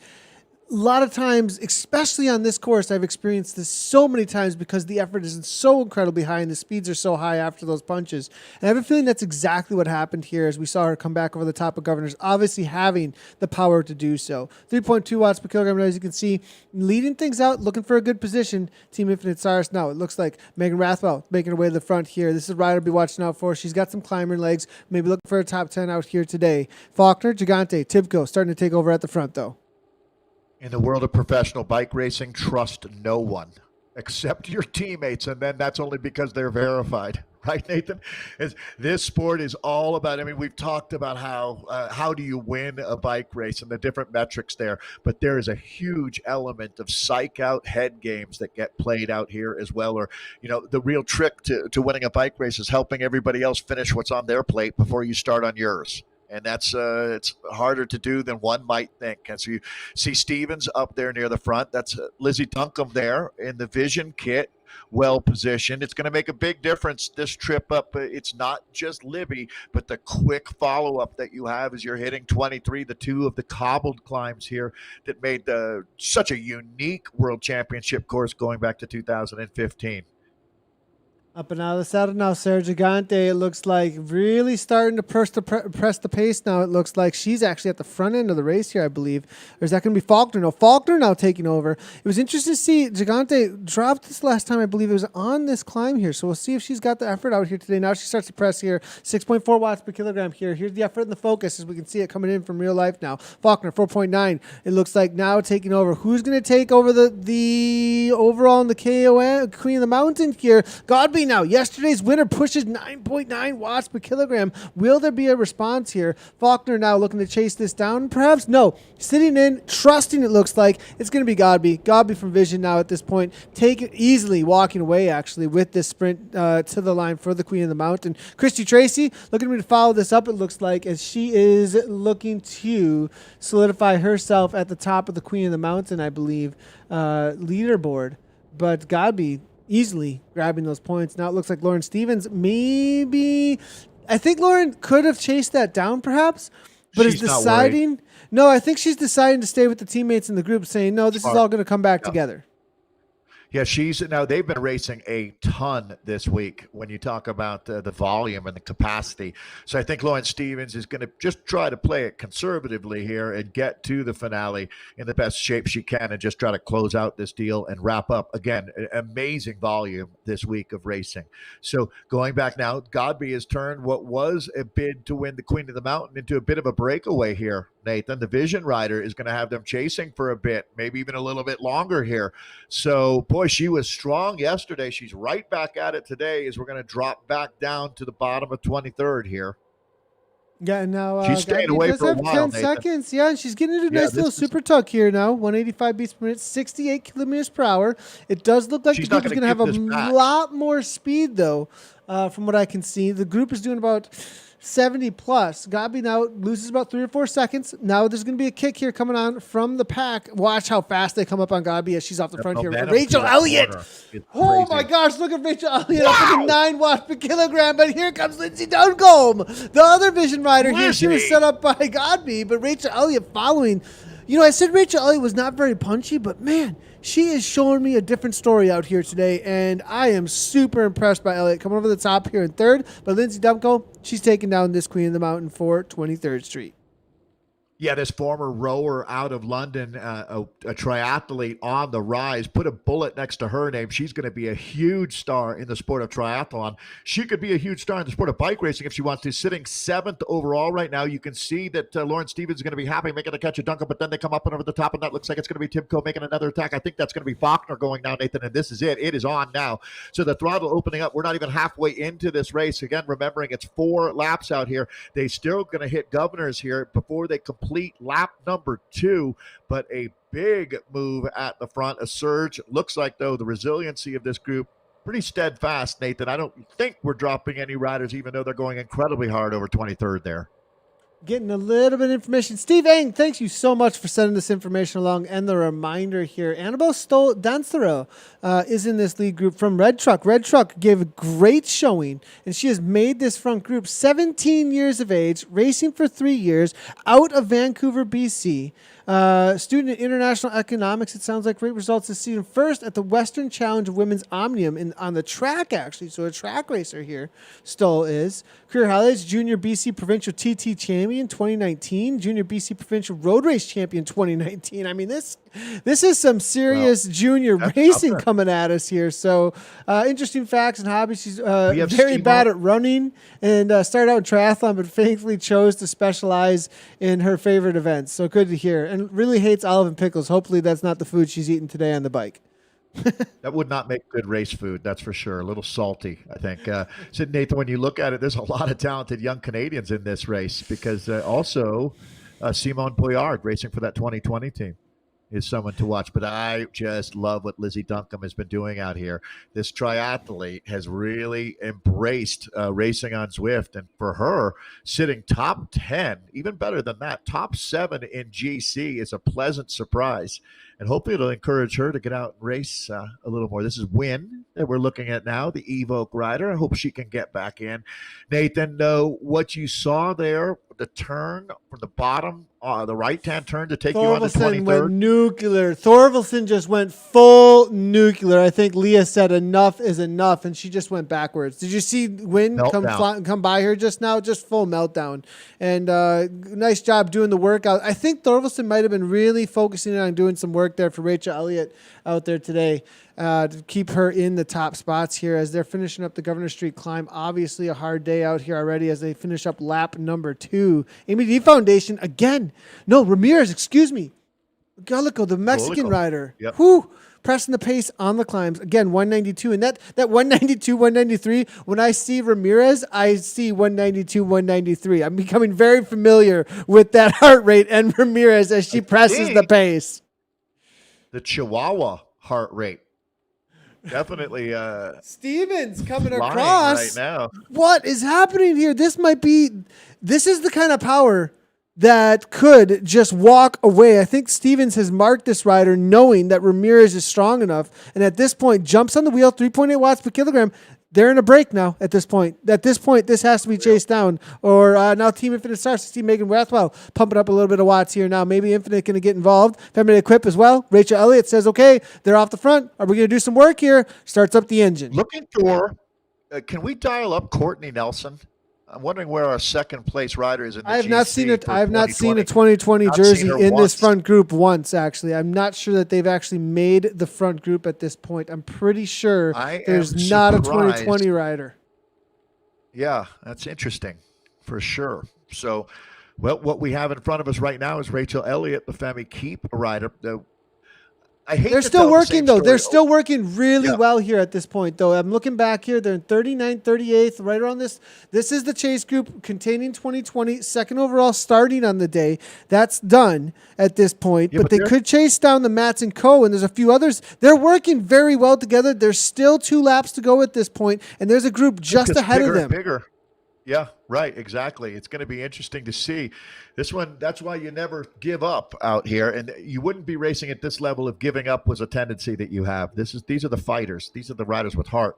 As we take a look, that's going to be Duncombe up on the front. Charlotte Backus. Did you see that? It's saying, okay, it's work time. I like it. I love it. Let's go. Well, I have to say that it's no secret that Charlotte Backus has been a worldwide phenomenon. It's just great watching her get stronger and stronger every week. I don't know that there's any rider in the world that's used this platform to better their racing skills. And Charlotte is a tremendous force for good out there racing out of, at this point, Salt Lake City, Utah.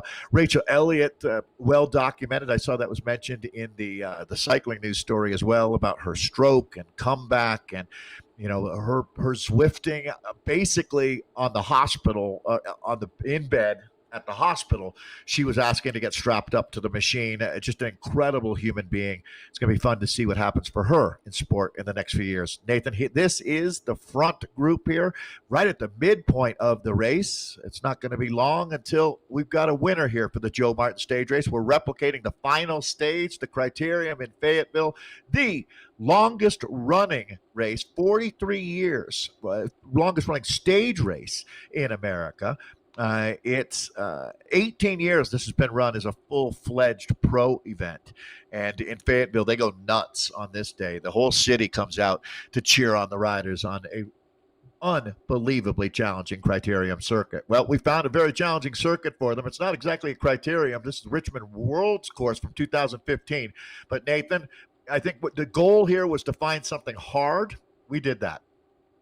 Oh, yeah. Richmond World is one of the most difficult courses that we have on Zwift. Actually, it pushes. I mean, the Leith Hill over in London is a pretty difficult course as well. But this one is definitely a category of its own. As we're watching the riders come on through the flatter sections of the course, let's go ahead and take a look at chat and say hello to everybody and see who they're cheering on the day as we head through the flatter sections of Richmond. I think it's going to calm down for just a moment here, but it does look like we've got lots of people jumping on in here. We got Linda Bracado saying, I love seeing the mix of pro versus up and coming versus amateur racers from all over the world. And that's definitely something that we have out here today. You know, with the junior riders, you know, with the very experienced, long-time pro racers and the pro racers that are out there, as well as the amateurs, right? Esports teams jumping in here. So much, Dave. So. Hey, we have 2 world champions racing with us, Chloe Digert and Sarah Gigante, Olympic medalists with us. I mean, yeah, I agree. This is the coolest format going. When you look at, you just get such an interesting mix, and then you get riders like Charlotte Backus, right? Just graduated from Fort Lewis College and is just getting her feet wet in the world of pro racing.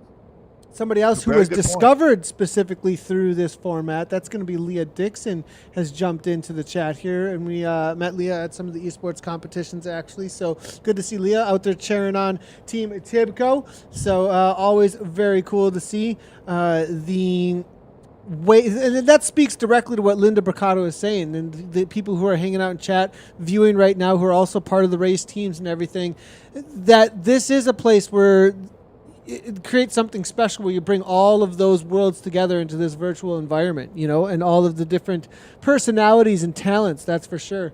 As Leah Dixon, definitely an example of that, and how it's obviously worked out for her and the racing scene having her as an addition. Yeah, no, absolutely. You know, Nathan, I was talking about Olympics there. I didn't even mention Simmerling there, who we were talking about earlier. So, I mean, yeah, this is the spectrum of athletes and talent. And then you could even tip that to, how about the fact that 2 women racing in this field are orthopedic surgeons? You know what I'm saying? I mean, like, they've got a lot going on. Kind of. I don't know much about orthopedic surgery, but I know what you're saying. Good. That's for sure. Good. Yeah.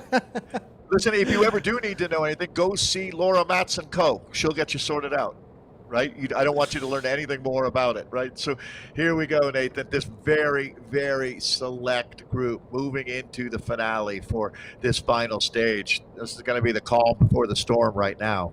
I mean, look Absolutely at this. Calm at this point. Really, they've really just started to look at each other and say, okay, who's got what, where, and how. You know, this is all about poker face at this point. Really bringing on some, I think there's going to be a lot of taking on of energy. If they sleep a little bit too much, we do have another chase group that is, I'm going to take a look here real quick. It is 245, actually. Thorvaldsen still with a solid gap, actually. So Thorvaldsen, no women's land here. As you can see, she went nuclear over the top of Governor Street this last climb. She's trying to chase down, it looks like, Win from Evoke. They just went through that sprint banner, actually, the lead group for just there. And then she is going to have the Evoke rider most likely coming by on her left-hand side in just a moment. So she could chase that down, but it looks like not a whole lot of interest there. Win looks a little bit more interested in keeping a gap and holding on to her position out there from Evoke, actually. And she's holding on to steady, I want to say, maybe just outside the top 20 or so. Pamela Levine and the rest, though, on the chase here, 3.8 watts per kilogram in this chase group, containing Huck, Tibco's Newsom, as well as Gregor and Matson Co. And remember, this is the group that Gigante was in 20 minutes ago. That's a really good point. Right? Think about that for a second. Right? And why 2 meters matters. Like, why just 2 meters matters? Because Matson Co. was right on there, and we can take a quick look here. Here's the effort coming out, and I mean, there's still a lot of effort here coming out from these riders. Obviously, trying to hold on to these positions because they're being chased down by the 2020 riders behind. So Matson Co. Here she is in her pain cave right now, and you can see 35 seconds back. They definitely have the Franco as well as Nelson and the others on their mind because they're taking spots most likely from those riders because they were ahead of them, I believe, in a lot of the overalls at this point, for sure. Absolutely. Nelson. Yeah. So yeah, we'll have to see if they can hold on to this gap of 32 seconds. It seems to be coming down. Right, and as I have it right now, and you correct me if you see it differently, Nathan, but this means that Tibco has moved into first and second overall now with Faulkner up into a virtual second place with Lauren Stevens as our race leader here. So similar to what we saw, well, a little dissimilar in the names. It was Sarah Gigante who won Gila, but certainly Tibco SVB has been the 800-pound gorilla in esports racing, at least with the series of American races that we did, Redlands, Gila, and Joe Martin. And I'm really happy we had a chance here this spring and summer to do this, Nathan. All of those races are organized by great people that have tremendous passion. They've done a lot for the sport. And you look, I'll use Bruce Dunn as an example here, our race director for the Joe Martin stage race. Well, Bruce has a company called All Sports, and he puts on a lot of events. And I'm speaking out of school, but it's not that this is a profit center when you talk about the race. It's a passion center for Bruce, and he and his team, they've done this for years. There's an amazing amount of camaraderie that you see with those start-finish crews, right? That's one thing we don't have to do, Nathan. You do all of that digitally and manually. You do the work on the computer, but in real life, you've got all those guys setting up the fencing and the signage, and just the organization is tremendous. Well, now Bruce gets to relax and enjoy the race and know that they'll be back next year. But this year, I'm glad that we get to keep their momentum going. When you talk about when you're 43 years in, you hate taking a year off. That's for sure. So keep it up, Bruce. You guys do a great job down there in Arkansas. And I'm glad that we've had this one is just a real treat to watch out here, this women's race. We'll see if Lauren Stevens can deliver the goods one more time. They should call her the mail woman. She always delivers. Rathwell to the front. This is interesting. Watching, they're not taking it easy now. Something's happened. Some sort of orders have been given here at this point from somewhere, because we saw in Feminine Equip as well as Infinite Saris, both of them starting to wrap things up, and it may be about this sprint point. I'm not sure. We see Lauren Stevens getting a little bit antsy there, making her way to the front now, sitting second wheel. Now Infinite Saris, Christy Tracy coming on through, 3.2, now backing off just a little bit. Here comes Infinite Saris now. Cameron, it looks like, going to be trying to take this out, and it is going to be Infinite Saris on the attack for the sprint points, leading Christy Tracy out here. Will there be a response? Christy Tracy up in the 8.4 watts per kilogram. I think they're going to just let this go. Will be a launch pad situation, though. Perhaps we're going to see Lauren Stevens and a few of the other riders here. Maybe Feminine Equipped there with Rachel Elliott, just making sure perhaps that they don't go much of anywhere from an attack like this. But Christy Tracy taking that down. It looks, well, still some wiggle room to give here. Will Rachel Elliott come over the top here? 5.1 watts per kilogram. Don't think it's going to happen. I think she's going to let Christy take this down. Yeah, Christy Tracy is a human hurricane warning. You just cannot not pay attention to this rider when she goes off the front. And there is Tracy now again. I don't know that anyone has dialed their avatar in any better than Christy Tracy as well. We had her on screen yesterday. Does that not look like Christy Tracy, Nathan? She's got it dialed. Pretty solid, really solid job. The hair is there. Perfect. Yeah, we also recognize the RPMs backing off here now, though. 34.5. Look how fast the group comes on, though. If you are not a part of that group, and look how fast she could be spit out the back. Needs to jump on it now, Christy. 5.3 watts per kilogram. Oh, my goodness. This is a dangerous situation. And this is all about making those measurements. We're about to head into a downhill here now. 4.8. She's really got to bump it up here. 45 kilometers per hour. 45, 46 here. And it looks like maybe she's going to jump back on because it is walking away. 5.4 watts per kilogram here coming from Christy. 183. What a match that had to get burned a second time there. Barely. You don't want to do that too many times, that's for sure. Okay, showing you the Grinta there. And now she's back up on the front. Christy Tracy, the human yo-yo out there right now.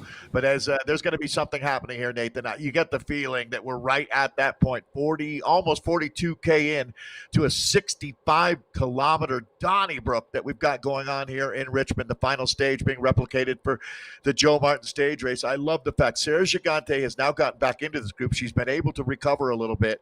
I wonder if she's going to start throwing down out here as well. It's going to be really interesting now, Nathan, as I wouldn't be surprised if Tibco is looking to, as I say, have their cake and eat it too, right? Win the stage, but not with the overall winner, as I think they'd love to see Sarah Gigante get up there again. And she's a rider, really, there she is on screen right now. You're getting a look at a rider who's racing at about 4:30 in the morning right now on Monday there in Australia. Super So Tuckin just super. knows exactly Yep. how to ride out on Zwift. It looks like as she gets into that negative 3% for just a moment, they're going to be having soon. Charlotte Backus is giving orders there. It looks like soon things are going to happen. It sounds like maybe those are supposed to be private chats. I'm not sure, but coming on through. I have a feeling that what's happening is one of the individuals. So if you guys are wondering, perhaps.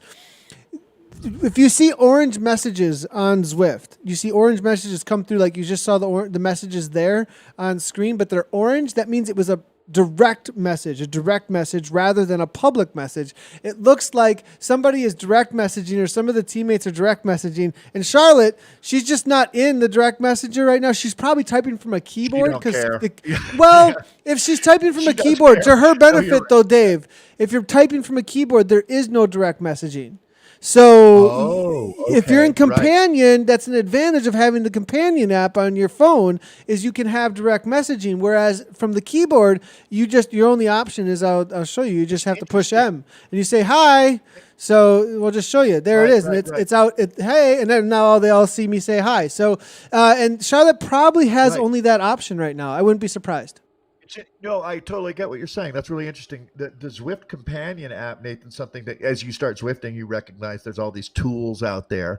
Just like I have the Wahoo app to do the spin down on my kicker. But this app has been great. Like I'll see Lauren Stevens will be leading rides, or Charlotte Backus, as we mentioned earlier. She leads a Friday morning ride, and I'll get that alert on Zwift Companion. So yeah, very, very interesting to see how the riders communicate. And as you noted, a lot of them have a team car, like our man Quentin with the Vision Squad, where he's able to communicate to all of the riders on his team. And nice little question coming on through from Rob M. Thanks a lot, Rob. I appreciate the question coming through. We've got a lap and a half to go. The way that you know how much there is left to go is if you are in the race. And we are looking to upgrade as far as on the community broadcast side of things, the tools in order to bring in how much distance left to go. But we have about 20K to go. Really appreciate the question coming in from Rob M. 20K to go is a 65-kilometer race total with 4 laps out on the Richmond World's Course. We are on lap 3 right now, so about a lap and a half to go with Libby Hill right in front of the ladies here as a left-hand turn. Rob, if you've been able to follow along with me for the last couple of months, you've seen me make every mistake you can possibly make on Zwift, right? And that's a big part of the learning process. Nathan, one of the things that I really realized is the fact that it's not easy makes it way more fun, right? If you could figure everything out in 2 minutes, then it's like checkers and who cares? This is much more like chess, where you are always learning new things. And part of that too is that Zwift is always working to create new things out here, whether it's new worlds or new elements or new gameplay features. You guys are always beta testing something. Exactly. Yep. There's always something new coming out. That's for sure. Some of the most recent stuff that's been happening is boost mode. Looks like a lot of fun. I tried it out in some of the beta testing. It was really awesome, which is going to add a whole lot of strategy to some of the races out here. It'd be very cool. Saving up energy that you're able to. So essentially, the watts you put into the bike and the watts that you put into the game, you can press a button in order to charge them up and then use those watts later. But you get slowed down while you're charging. So a really interesting way to tactically add another element of when your energy can get used and able to save it up for a later time.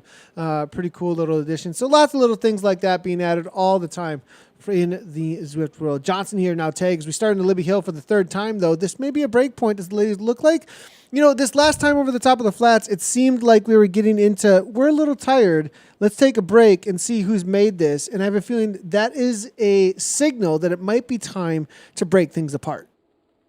Yeah, well, exactly, Nathan, because you don't make a difference in a race when everybody's feeling good. You make a difference when they're all in the gutter, and that's pretty much where we're at right now. And if you're going to attack here, you've got a lot of confidence because we really are 20K from the finish. But even more importantly, we've only done 6 of the 12 scheduled excuse me, 3 yeah, exactly. 6 of the 12 times. This is now our 3rd trip up Libby. So just to lay it out for you, we're going to go up Libby. We'll hit 23rd and Governors, and then we'll do it again before we get to the finish line. So It's going to be tricky here. This is Kristen Faulkner, the rider out of Alaska, Homer, Alaska. She seems to have her life seems like a Hollywood movie, to tell you the truth. The Stanford rower. So we've talked about rowing with a couple of riders here as well, Lizzie Duncombe being the other. So Faulkner going to be a big player in the last 20K. Lauren DiCrescenzo sitting up in the top 6 overall. What a story Lauren is. The Center for the Disease Control is where she works. Actually, Nathan, I saw even more information coming in on the YouTube chat about the riders and the quality and the background that we have. It is absolutely amazing when you look at it. Eve McChrystal from Ireland is a tandem pilot. I mean, so she's been racing at the World Championships and hopefully will be going to the Para Games. And didn't want to leave Dr. Jackie Godby out as our Brainiac crew. She's got a PhD in chemistry racing up in this front group right now. That's a lot of firepower. A lot of firepower in the legs and a lot of brain power going on here. That's for sure. Wow. As we do see the 4 Vision kits now, all making the way to the front. 3 Tibco. We do see 3 Infinite Stars, 2 Revo, 1 Velocity Vixen. Amy D represented twice, it looks like, there as well. Tag with 1 rider.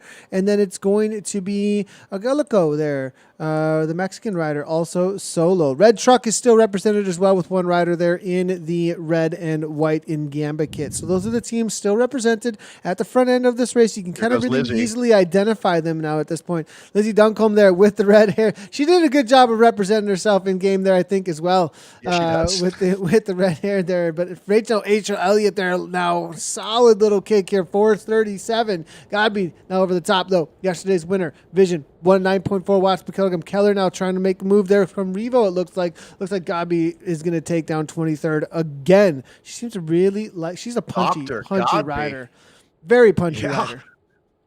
Yeah, and as you mentioned, already a winner here at the Joe Martin stage race. This is our breakthrough rider, Nathan, in the women's side of things, for sure. Dr. Godby here. And it looked like Duncombe helped set that one up, bringing her right up to the front. And then Godby says goodbye. 47.5 kilometers in. She'll drop down into the Super Tuck. Daniela Estrate, the Revo rider, going to be leading up the chase here. Yeah, the Romanian here, she's a very savvy rider here on this S-Works now, making her way toward the front. Looks like Agalico with Ramirez. Now we're going to see, are we back into the 190? Yep, there it is, 190 plus. That's the only way she rides. And 9 seconds up, though. Godby now, it looks like, it is trying to hold on. 4.3 watts per kilogram. Lauren Stevens rolls to the front out of a Super Tuck at 55 kilometers per hour, though. Most likely going to be bringing this back on in because the momentum of this group is going to be screaming into this right-hand turn, right into the Governor's Street, and we'll start our final bell lap here for the Joel Martin stage race, day number 3. We're coming into the finale here, and we've got a whole lot of hungry women here, I think. We're looking at 12, 13 women. No, 16, I'm going to say, at this point, trying to take this down. So, Nathan, when you look at this group, right, I'm going to ask you the $1 million question. So you're not Tibco. You're not Tibco SVB. Your Vision, any other rider in this group, how do you beat that squad here? Right? You know that they're racing for the GC. That's going to be Stevens and Faulkner. That's pretty much a done deal at this point. It's not over, but I don't think that trying to snatch away the GC lead from Lauren Stevens is going to be a wise way to play or use your resources here. Let's go for the stage win is what I think. Any thoughts on how you crack the code to beat this very strong team out of this group where they've got numbers too? They've got 3 of the best riders in the race in this group. Tibco. Yeah, I think the reality is that Vision have the best chance and the most riders, and they just need to continually attack non-stop. Over this last lap, you make Lauren Stevens cover every single move you make. And I agree. Over and over again, you don't stop doing it. But Ramirez seems to be the one who cares at this point. 194 beats per minute currently coming from Ramirez, as you can see, and 6.2 watts per kilogram. She loves this Governor's Street climb. She did this last lap and the lap before. Yeah, well, and this is just a sweet spot of the course for her. I'm going to guess if we look, Nathan, her strength to weight ratio is probably amongst the best that we have in this group. But the reality of the strength and the just the brutality of what Lauren Stevens is able to do. She is a superstar in this sport, but Ramirez is going to bring them back down through downtown Richmond. Let's imagine, though, for all intents and purposes, this is Fayetteville. It's there's the microbreweries are open. Everybody's out having a good time. The cowbells are ringing. And we are now ready to send them out for the last grande. We'll be just in a moment coming across that very cool rainbow band, the finish line that's permanently there in Richmond. This is our front. Vision's been broken. Vision has been broken. Infinite Saurus broken. Sidlick now. Feminine Equip broken. I mean, this last time we missed it there over the top of 23rd, and it was Godby who set it up, I think, was just too much. Chafin for Velocity Vixen trying to get back on track. Gigante here now at this point. What does this look like? Let's get the in real life look here as Gigante is trying to drag herself back into this race here. Sarah Gigante, the focus here, trying to jump onto the Infinite Saurus rider here. Chaffin, 1 to go. The group ahead has formed. Will she do it again? She had to do it on the first lap. Can she do it again on this last lap? Well, it's a huge ask at this point for Sarah Gigante. Yeah, Nathan, unfortunately, and again, remembering how much racing they've been doing, it's been a couple races a day. She was just pushing a button. Did you see that? She was just I think that she's communicating with Lauren Stevens at this point. Lauren is ahead at this point. Yeah, and I'm going to guess that she's saying, you guys go ahead and, you know what? I don't want to speak for her, but I'm going to say that this might be it. Well, Sarah just won't throw in the towel. She's up and out of the shadow. So we're going to No, she's communicating. No, she's saying no. We're going to bring it back together. I think that's what was going on there. Communication, saying no, we're going to bring it back together. And I've got the power to come back, and there it is. And I think Lauren Stevens backed off on the front to allow Sarah to come back. I think that's exactly what happened. Very interesting. Very interesting, Nathan. Great call there. Oh, excuse me. No, but Lauren didn't back off. That's not what happened at all. Lauren is off the front still. But they did get back. But look at this. Lauren and Ramirez are still off the front. I thought they were caught when they came through the line, but no, Godby and Rothwell were unable to close it down. And now Gigante comes right back in, and guess what's going to happen? She's going to sit up is what's going to happen and say, no, not chasing. I mean, okay, this is really interesting. So let's watch what we've got now. The Agolico rider with Tibco SVB's Lauren Stevens. That's Ramirez and Stevens. Now, Nathan, we watched this gap, remembering Stevens is in your leader's jersey. Had a great interview with her yesterday where she talked about going with her husband, Matt, and racing as a Cat 3 to really one of the first real results that she got in her career. If you're Ramirez here, I would look to Stevens and say, okay, why don't you pull through here? Let's do some work together, because I certainly would like to get a stage win. She's certainly not going to beat Stevens in the overall in this situation, but this could pay off quite nicely for the Agolico rider. Viva Mexico right now. Got to give some credit here to Ramirez in the orange jersey, the blue jersey with the pink cap. That's going to be Lauren Stevens. And Nathan, this gap is massive right now. They are riding away with this bike race. Yeah, they are now, but there is a lot of firepower back here. There's some serious steam engines. Godby, Lethbridge, Faulkner is not going to chase, though. Gigante is not going to chase. So that's the thing, is that at this point, Sarah Gigante, Kristen Faulkner, they have a free ride. So Infinite Saurus, Revo, Vision, they're going to have to do the work because they are the ones with the riders here. Amy D Foundation, they've got 1, maybe 2 riders in this group. Red Truck's not going to do a whole lot. Really, it comes down to Revo and Vision and Infinite Saurus to make this happen at this point and chase this down. Do they even have the power to do so, though? Rachel Elliott, 144, I think she does. Feminine Equipped, though, with only Rachel Elliott here. So if you're Revo and Vision and you get together and can somehow communicate that we both need to work, and they are, you can see that happening right now. The problem is, watch what Faulkner does. When you get close to making that catch, she will explode like a supernova out of this group, because Faulkner is in the magic carpet ride right now of sitting in a group that's chasing your teammate. No one does less work than that rider. It's that's bike racing 101, Nathan. So right now, Ramirez, though, is giving Lauren Stevens a nice gift, isn't she? Now it looks like Ramirez D Foundation to the front here. De Crescenzo give it a little bit of pull, but no, Vision's going to take over. I think Vision, they want this, I think, but I don't know if they've got the power to do so. I think they've 8. said enough is enough. 143. Nope. I mean, they're just letting it go, maybe. Maybe they've said, look, we're racing for third. Well, I'm not sure. Godby, it's not an athlete I would think would do so. But at this point, at 20 seconds, that is a huge gap, and Ramirez is fully committed. there's a big difference between letting it go or having it taken from you. And I'm not sure, to tell you the truth there. But either way, these two are now less than 14 kilometers away from the finish. Remembering there's, you've got the series of climbs that you're going to face here. Libby, 23rd, and Governor. Stevens will attack this rider. I hate to say it, but Ramirez does not have a trustworthy partner right here. I mean, Lawrence Stevens is... Lawrence Stevens is trustworthy in real life. But yeah, she doesn't leave a crumb on the table. Lawrence Stevens doesn't like losing handshakes. So imagine how she is around bike races, right? This lady does nothing but win. That standard, the champion standard, is very, very high on that Tibco team. So this is how you do it. Stevens is putting on a clinic right now in how to use other riders to help you to your ultimate goal. Pretty rare that you see the overall race leader at the Joe Martin stage race attacking out of the front group, Nathan. But that's the reality. Catherine Curie here out of Northern California. She's a super strong climber. It looks like Catherine Curry. They started to do a little work on the front there. I think there's kind of some elbows coming out. Like, come on, let's go though. They're doing the flick though. I can see they're wanting more work than this. And as soon as they're done on the front, everybody else bunches right on up. It's not stringing out at all, which tells me everyone is kind of in a look at each other mode. Say, you do the work, and then there's a little frustration, I think, because Gigante and Faulkner are in here, and if they do too much work, they know that these are very strong riders, and Tibco is just maybe too much to deal with. There's still a podium spot up for grabs, maybe just wanting to watch for that.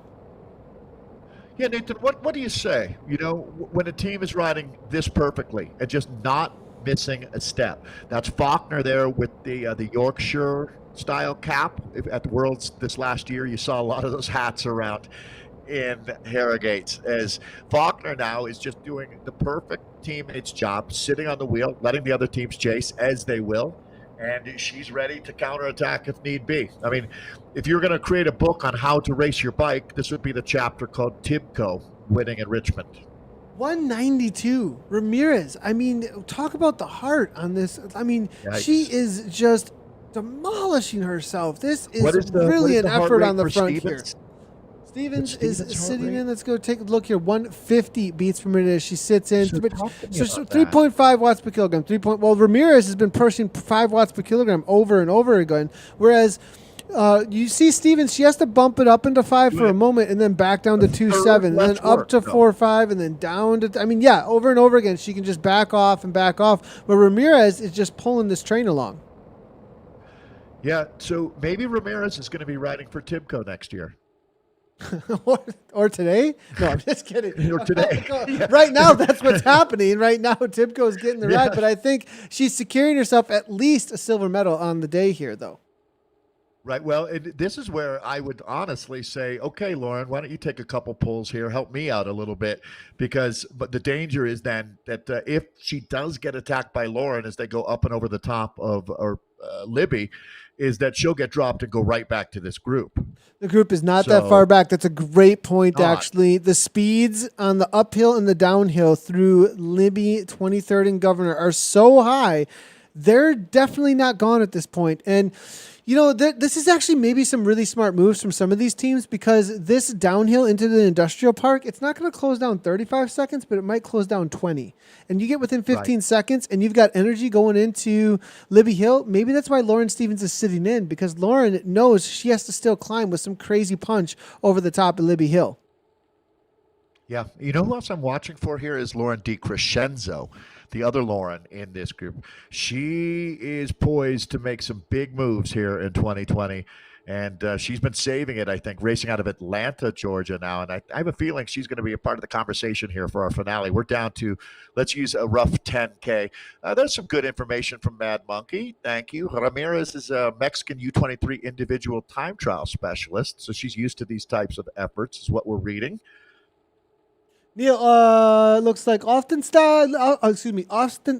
Thanks a lot, Neil, for jumping in from Evoke Bike, presented by Insured. It's going to be a few of his riders out on course here in the ladies' race, and it looks like he's saying that they have built the gap below 34 seconds. Isn't a done deal, as we were just saying, over the last 3 climbs, 100%. So it's got the gap out to 42. Once it hits a minute here, as this chase group, I start really getting concerned. You're going to have some pretty serious confidence to bring that kind of confidence and power to bring that kind of a gap back, even with the climbs that are in front of them. Nathan, at what point in this group do you stop racing for the overall and just start? I mean, because unfortunately, at the bottom of the next climb, at the bottom of the next descent, once they hit industrial, they'll see what they have coming into Libby, and at that point, there'll be a much better idea. They'll see how much That'll momentum. Be a reality check. Yeah, because the momentum of the group on the downhills is so strong, a lot of these riders might be trusting that momentum at this point to bring back a lot of the time that they are gaining. And it's, as you can see, down to 42 again. So if they just ramp it up a little bit, Rachel Elliott just does a little work, then we see Amy D do a little bit of work here, then we can, I think that this is definitely not over, as Ramirez is pretty much the only rider who's doing any work at the front here, while Lawrence sits in at about 2.4 watts per kilogram right now. Yeah, so in real life, right, you would see situations where Lawrence Stevens would be able to actually chat with Ramirez, but they won't be able to communicate, Nathan. So there is no agreement being made right now where Stevens, in real life, we have seen many times that situation with the GC overall leader, with the rider who's looking to get theirs, which is in this case Ramirez of Agolico looking to win the stage, where Stevens would say to her, look, I'm going to let you win the stage if you just keep taking these big pulls and are going to bring me all the way to the finish line and solidify my overall win. Cool. I'm willing to barter away the stage win for you. But in this case, I haven't seen Stevens rotate through once. We know they're not communicating. This sport it's a well-known quote, Nathan. I'm sure you've heard, no gifts, right? And what that speaks to is this sport is so hard, wins are so rare to come by that you don't give them away. You just don't give them away. And I would not expect Lawrence Stevens to give anything to Ramirez here. Would you? No, not well. I mean, she is doing a lot of work. I don't know. Possible. You'd have to. It is possible. It is possible at a certain point if somebody does all the work and I'm just unable. I do. But I mean, it's racing though. It's racing at the end of the day, and we're here to win. And whatever tactics you need to employ, I did it yesterday. I sat on a guy's wheel named Lentz throughout the entirety of the 100K and then tried sprinting him at the line, So that's just bike racing. Agreed. And this is not a criticism or giving support. It's just this is how it works. And if you're Lawrence Stevens here, you don't owe Ramirez anything. If she wants to race her bike this way, absolutely let her and use it to your advantage. Remember, Nathan, I was saying earlier, the whole trick to this sport is helping everybody else finish what they have on their plate before you start on yours. Are we seeing that any more of a playing out personified than this right now? Lawrence Stevens is helping Ramirez eat every last bit of her dinner right now. And so she has not pulled through once since this started. I'm not saying she should. It looks like Stevens is now just going to start taking her first pull here as they're down to about, let's use 6K, 7K to go. And even then, that wasn't really what was happening as Ramirez is back up on the front. So I certainly hope that Ramirez is able to hold on here for at least a silver medal. It's going to be interesting, Nathan. This has turned into just a thrilling day of bike racing. And, all of the tactics that we love so much out in real life, we're seeing out here again. Lizzie Dunscombe, you are a monster up on the front again here. Yeah, this is the section I was talking about just a moment ago. This is the section where they'll make up the most time.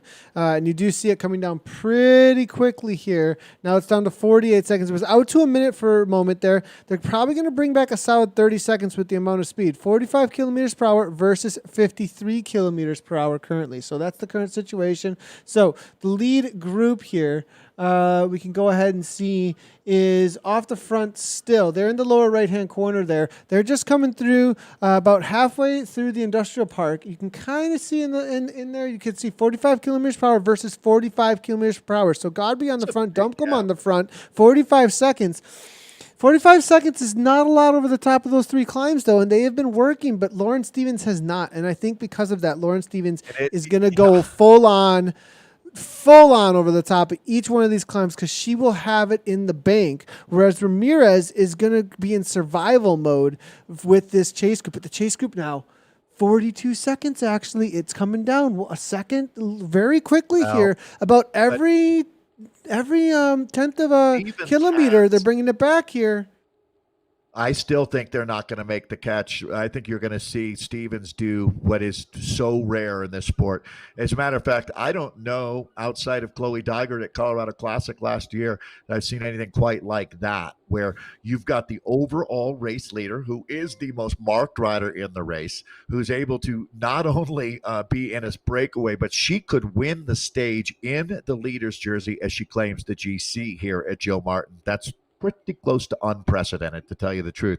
And that's my prediction, Nathan, to tell you the truth. I think they're going to run out of real estate here because, remember, I'm not saying that Stevens has been able to top off her battery out here, but she's not running it down into the red either. She's still got some calories to work with. It's actually gone out again, too, back to 52 seconds here at this point. I think the chase group has kind of allowed this to go away at this point. We look at Sarah Gigante, and I think this is part of the reason why, because every time Sarah Gigante starts to get anywhere near the front end of this pack, boom, 1.2 watts. Look at her. Look at how much she's backing up. Look at how calm she is at this point. Then up and out of the saddle, make sure she doesn't lose a wheel. I mean, look at the rhythm that she's got at this point. So Sarah Gigante really playing a good teammate here at this point, making sure that the chase does not come back. And if it does come back, she's just going to be following wheels, right?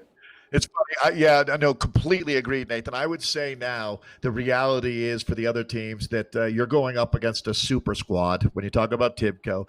And at this point now, you could have negated Stevens' chances. If 5 minutes ago you'd wanted to chase her back, you could have done everything you had to do that, and you would have just been attacked by Faulkner. So what you're really doing is helping Tibco decide who's going to win this race. Again, this is Zwift racing, though, Dave. We've seen crazier things happen, so we'll have to wait to see what happens here. Because Godby's attacks yesterday were pretty intense over the top. We saw the last time. If they take that kind of speed over the top over and over again, Stevens, though, at 1.6, she's got a lot in the tank, I think, and here we go, 6.5. So in the world of improvisational comedy, they talk about the yes and. In this case, I'm just going to keep saying yes, but Stevens, because she's that good. She's that good, Nathan. You're looking at one of the best American racers of all time here. She's put herself into that group. The Rebecca Twiggs, the Connie Carpenters, the Chloe Dygerts, the Mari Holdens. She is close to entering that ring of fame. That's for sure. So Ramirez here, the rider in orange.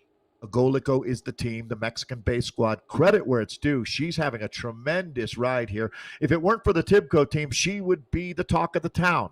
No doubt about it. Now we can see Ramirez now back into 10 watts per kilogram. There's the attack. Steven. This is what we were talking about here. 9 watts per kilogram coming through from Stevens. 174 beats per minute here currently coming from her. She starts to ramp things up. The chase is going to start coming on here, but Tibco is at the front of the group behind. Faulkner now up in the 7.2 watts per kilogram. Interesting enough to see, but she's not matching her teammate Stevens at this point. And they're not chasing Stevens. They're racing their own race now. I honestly believe at this point they've recognized that Stevens is not even in the same zip code, the same mailing code as the rest of the chase. No one's in the same zip code, Dave. No, I'm just kidding. They're all in different zip codes right now. Anyways, no, 5.9 here. Stevens continues on at 44 kilometers per hour. Godby, no, on the attack now. 9 watts per kilogram coming from Godby. So Godby's looking to try and maybe take down some more Queen of the Mountain points, as there's still some available out here over the top of Libby Hill. So, yeah, and again, I think really the way to look at this is there's two different races going on. Stevens in her own world, on her own planet right now. But this race for second on the stage, I'm wondering, is Ramirez going to be able to hold off that group behind them? Stevens will, and again, I've been wrong before. I'm sure I'll be wrong again. But in this case, I'm drinking the Lawrence Stevens Kool-Aid, that's for sure. However, I don't know that Ramirez is going to be able to hold off that group. As you can see, Godby and company were starting to go. And I have a feeling that this is where Kristen Faulkner is going to be attacking out of that group. So this is third. On course, Godby with Godby. DiCrescenzo, and because of the way that this group is broken apart, it's not going to be in the favor of bringing many people back, and I don't think there's a lot of energy left in the legs as well. So Stevens now starting her 23rd Street climb, and she is in breakaway style here at this point, 12% uphill gradient now, and it looks like this is the nail in the coffin. She gets over the top of this, and then it's just Governor Street ahead of her with a 1:12 gap. I think it's done at this point. Ramirez 7 seconds back though, and Godby here now about to me. It's going to be a tough ask here because if Ramirez gets over the top here, we'll have to see here. 5-4. They're going to need, well, they are pushing orange numbers though. So we'll have to see here. Ramirez, she's going to get a lot of time here in just a moment. It's going to, the time's going to come down for just a second. And then it's going to go right back out again as she pushes on over the top here into this negative gradient.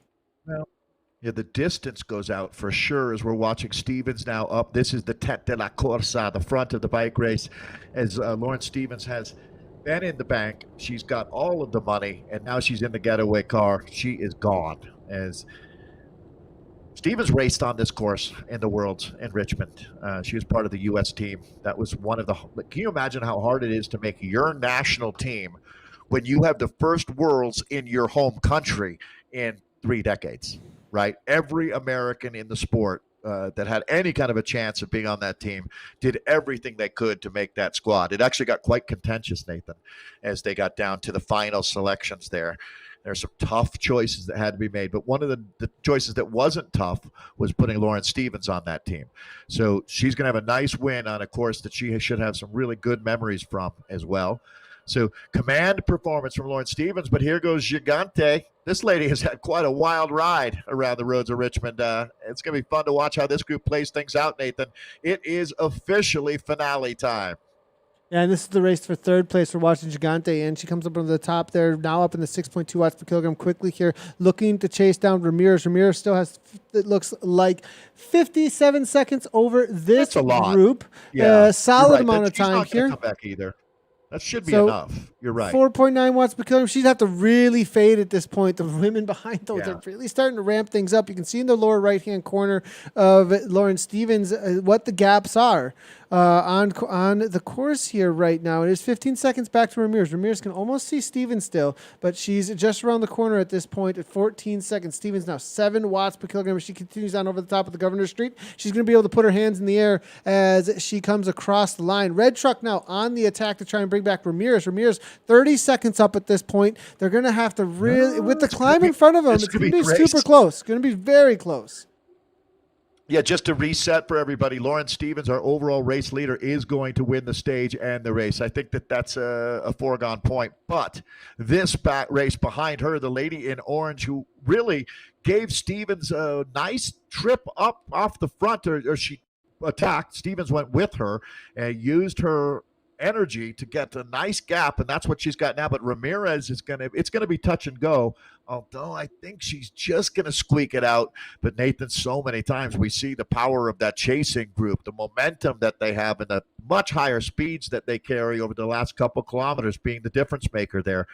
I don't know. I'm going to go ahead and say that that's going to be really interesting. If Ramirez does win, or win second, I should say, I think it's only going to be a couple seconds that she'll have. Yeah, she's got to be hurting, right? Down to about 20. I mean, I think she's just coming over the top here, and I think she's going to have the speed because the chase there is still on the climb at this point. So it's just going to be just enough here. Lauren Stevens, plenty of space at this point. She's going to be able to put her hands in the air, zip up the jersey, and roll across the line. Your Joe Martin virtual champion, a command performance. Congratulations, Lauren Stevens. That was a big, big win. Not virtually, but just straight up huge win. Congratulations, Lauren and Tibco SVB. Nathan, this gets my hero of the day ride. That's for sure. Second place is earned by Ramirez. Cameron Big breaking roller the group behind here right now. Infinite Saurus off the front, but Captain Curry. Here comes Curry. 8.6 watts per kilogram. This is the sprint for the bronze on the day. Will Godby come over the top now? But no, it looks like Amy D Foundation winning the race of attrition to the line, as it's going to be Catherine Curry, it looks like. Godby trying to make last-ditch effort. Not going to happen.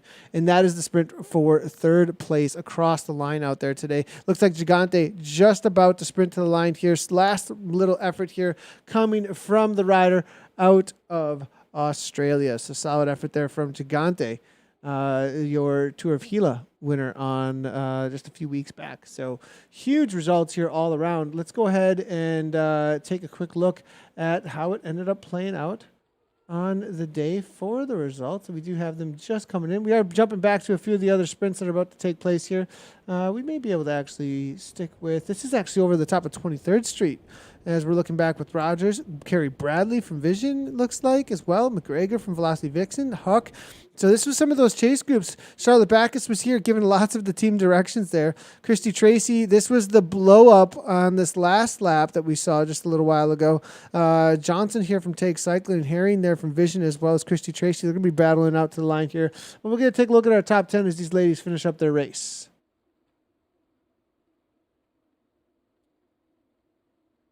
And it looks like we've got Lauren Stevens, solid 14-second gap there over Andrew Ramirez. And Dave, as you said, Andrew Ramirez there, amazing job though from the Golico rider, making that break happen really. Lauren sat on, but then the attacks over the top of those last couple of climbs really opening up the gap there. 39 seconds back there was Catherine Curry from MED Foundation. Jackie Godby for Vision, followed up by Kristen Falk, also for Tibco SVB. Daniela Estrate coming in for Revo. Claire Cameron there for Infinite Stars. Ella Bella Stoll. Dan Saru coming in for the red truck. Then it's going to be feminine equipped with Rachel Elliott. And Lauren De Crescenzo finishing out your top 10 here out on the Richmond World's Course for stage number 3 in the Joe Martin stage race out here today. So big efforts all around from the riders, from the women today. Amazing racing, Dave, as this has been one of the most exciting bike races we've had in quite a long time, I think, here, for sure. I think I lost your audio for a second there, Dave. Did you mute yourself? Sorry, that was my fault, Nathan. Yeah. I apologize. Just congratulating Jordan Shane, our men's winner, and Lauren Stevens winning our women's race. And I agree with you. That was I hate leaving the world of Zwift after a day like today, because this is my happy place. That's for sure. That's some great racing, incredibly entertaining. And thank you, Nathan. Awesome job today. Thanks. Yeah, that was a ton of fun. Really, really an honor to put this together with Project Echelon. It's been a lot of fun. I want to give a shout out to all the media coverage as well. We did see coming in from Velo News as well as Cycling News and a few other places that were giving the shout outs and embedding the stream. We appreciate all the new viewers. We've definitely noticed you and all your chat. We've been watching chat all day. We've been live all day here on Facebook, Twitch, YouTube, as well as Mixer. Wherever your favorite platform is to watch bike racing and Zwifting, make sure to go ahead and hit those follow buttons with Zwift Community Live. This is the community space for all racing out on Zwift. So make sure if you like this, you can check it out week in and week out. We are here almost every day of the week with community esports racing. Lots coming up in the month of July, obviously, with Zwift Live as well as Zwift Community Live, as Zwift is doing some pretty big productions in July, and it looks like we may be doing some stuff alongside of that as well. So if you're looking forward to that, check us out there. And thanks a lot to the Joe Martin Stage Race for allowing us to do this. And great job, everybody. We will see you Tuesday. I believe we're heading into the finals for the 3R Wahoo series. Just for entering in the races, you actually get entered into some stuff for some giveaways with Wahoo, actually. So make sure to check that out if you want to jump into some Zwift racing that we commented on. We'll see you guys on Tuesday. I'm Nathan Guerra. Next to me, obviously, as always, going to be Dave Toll. And as always, everybody, ride on.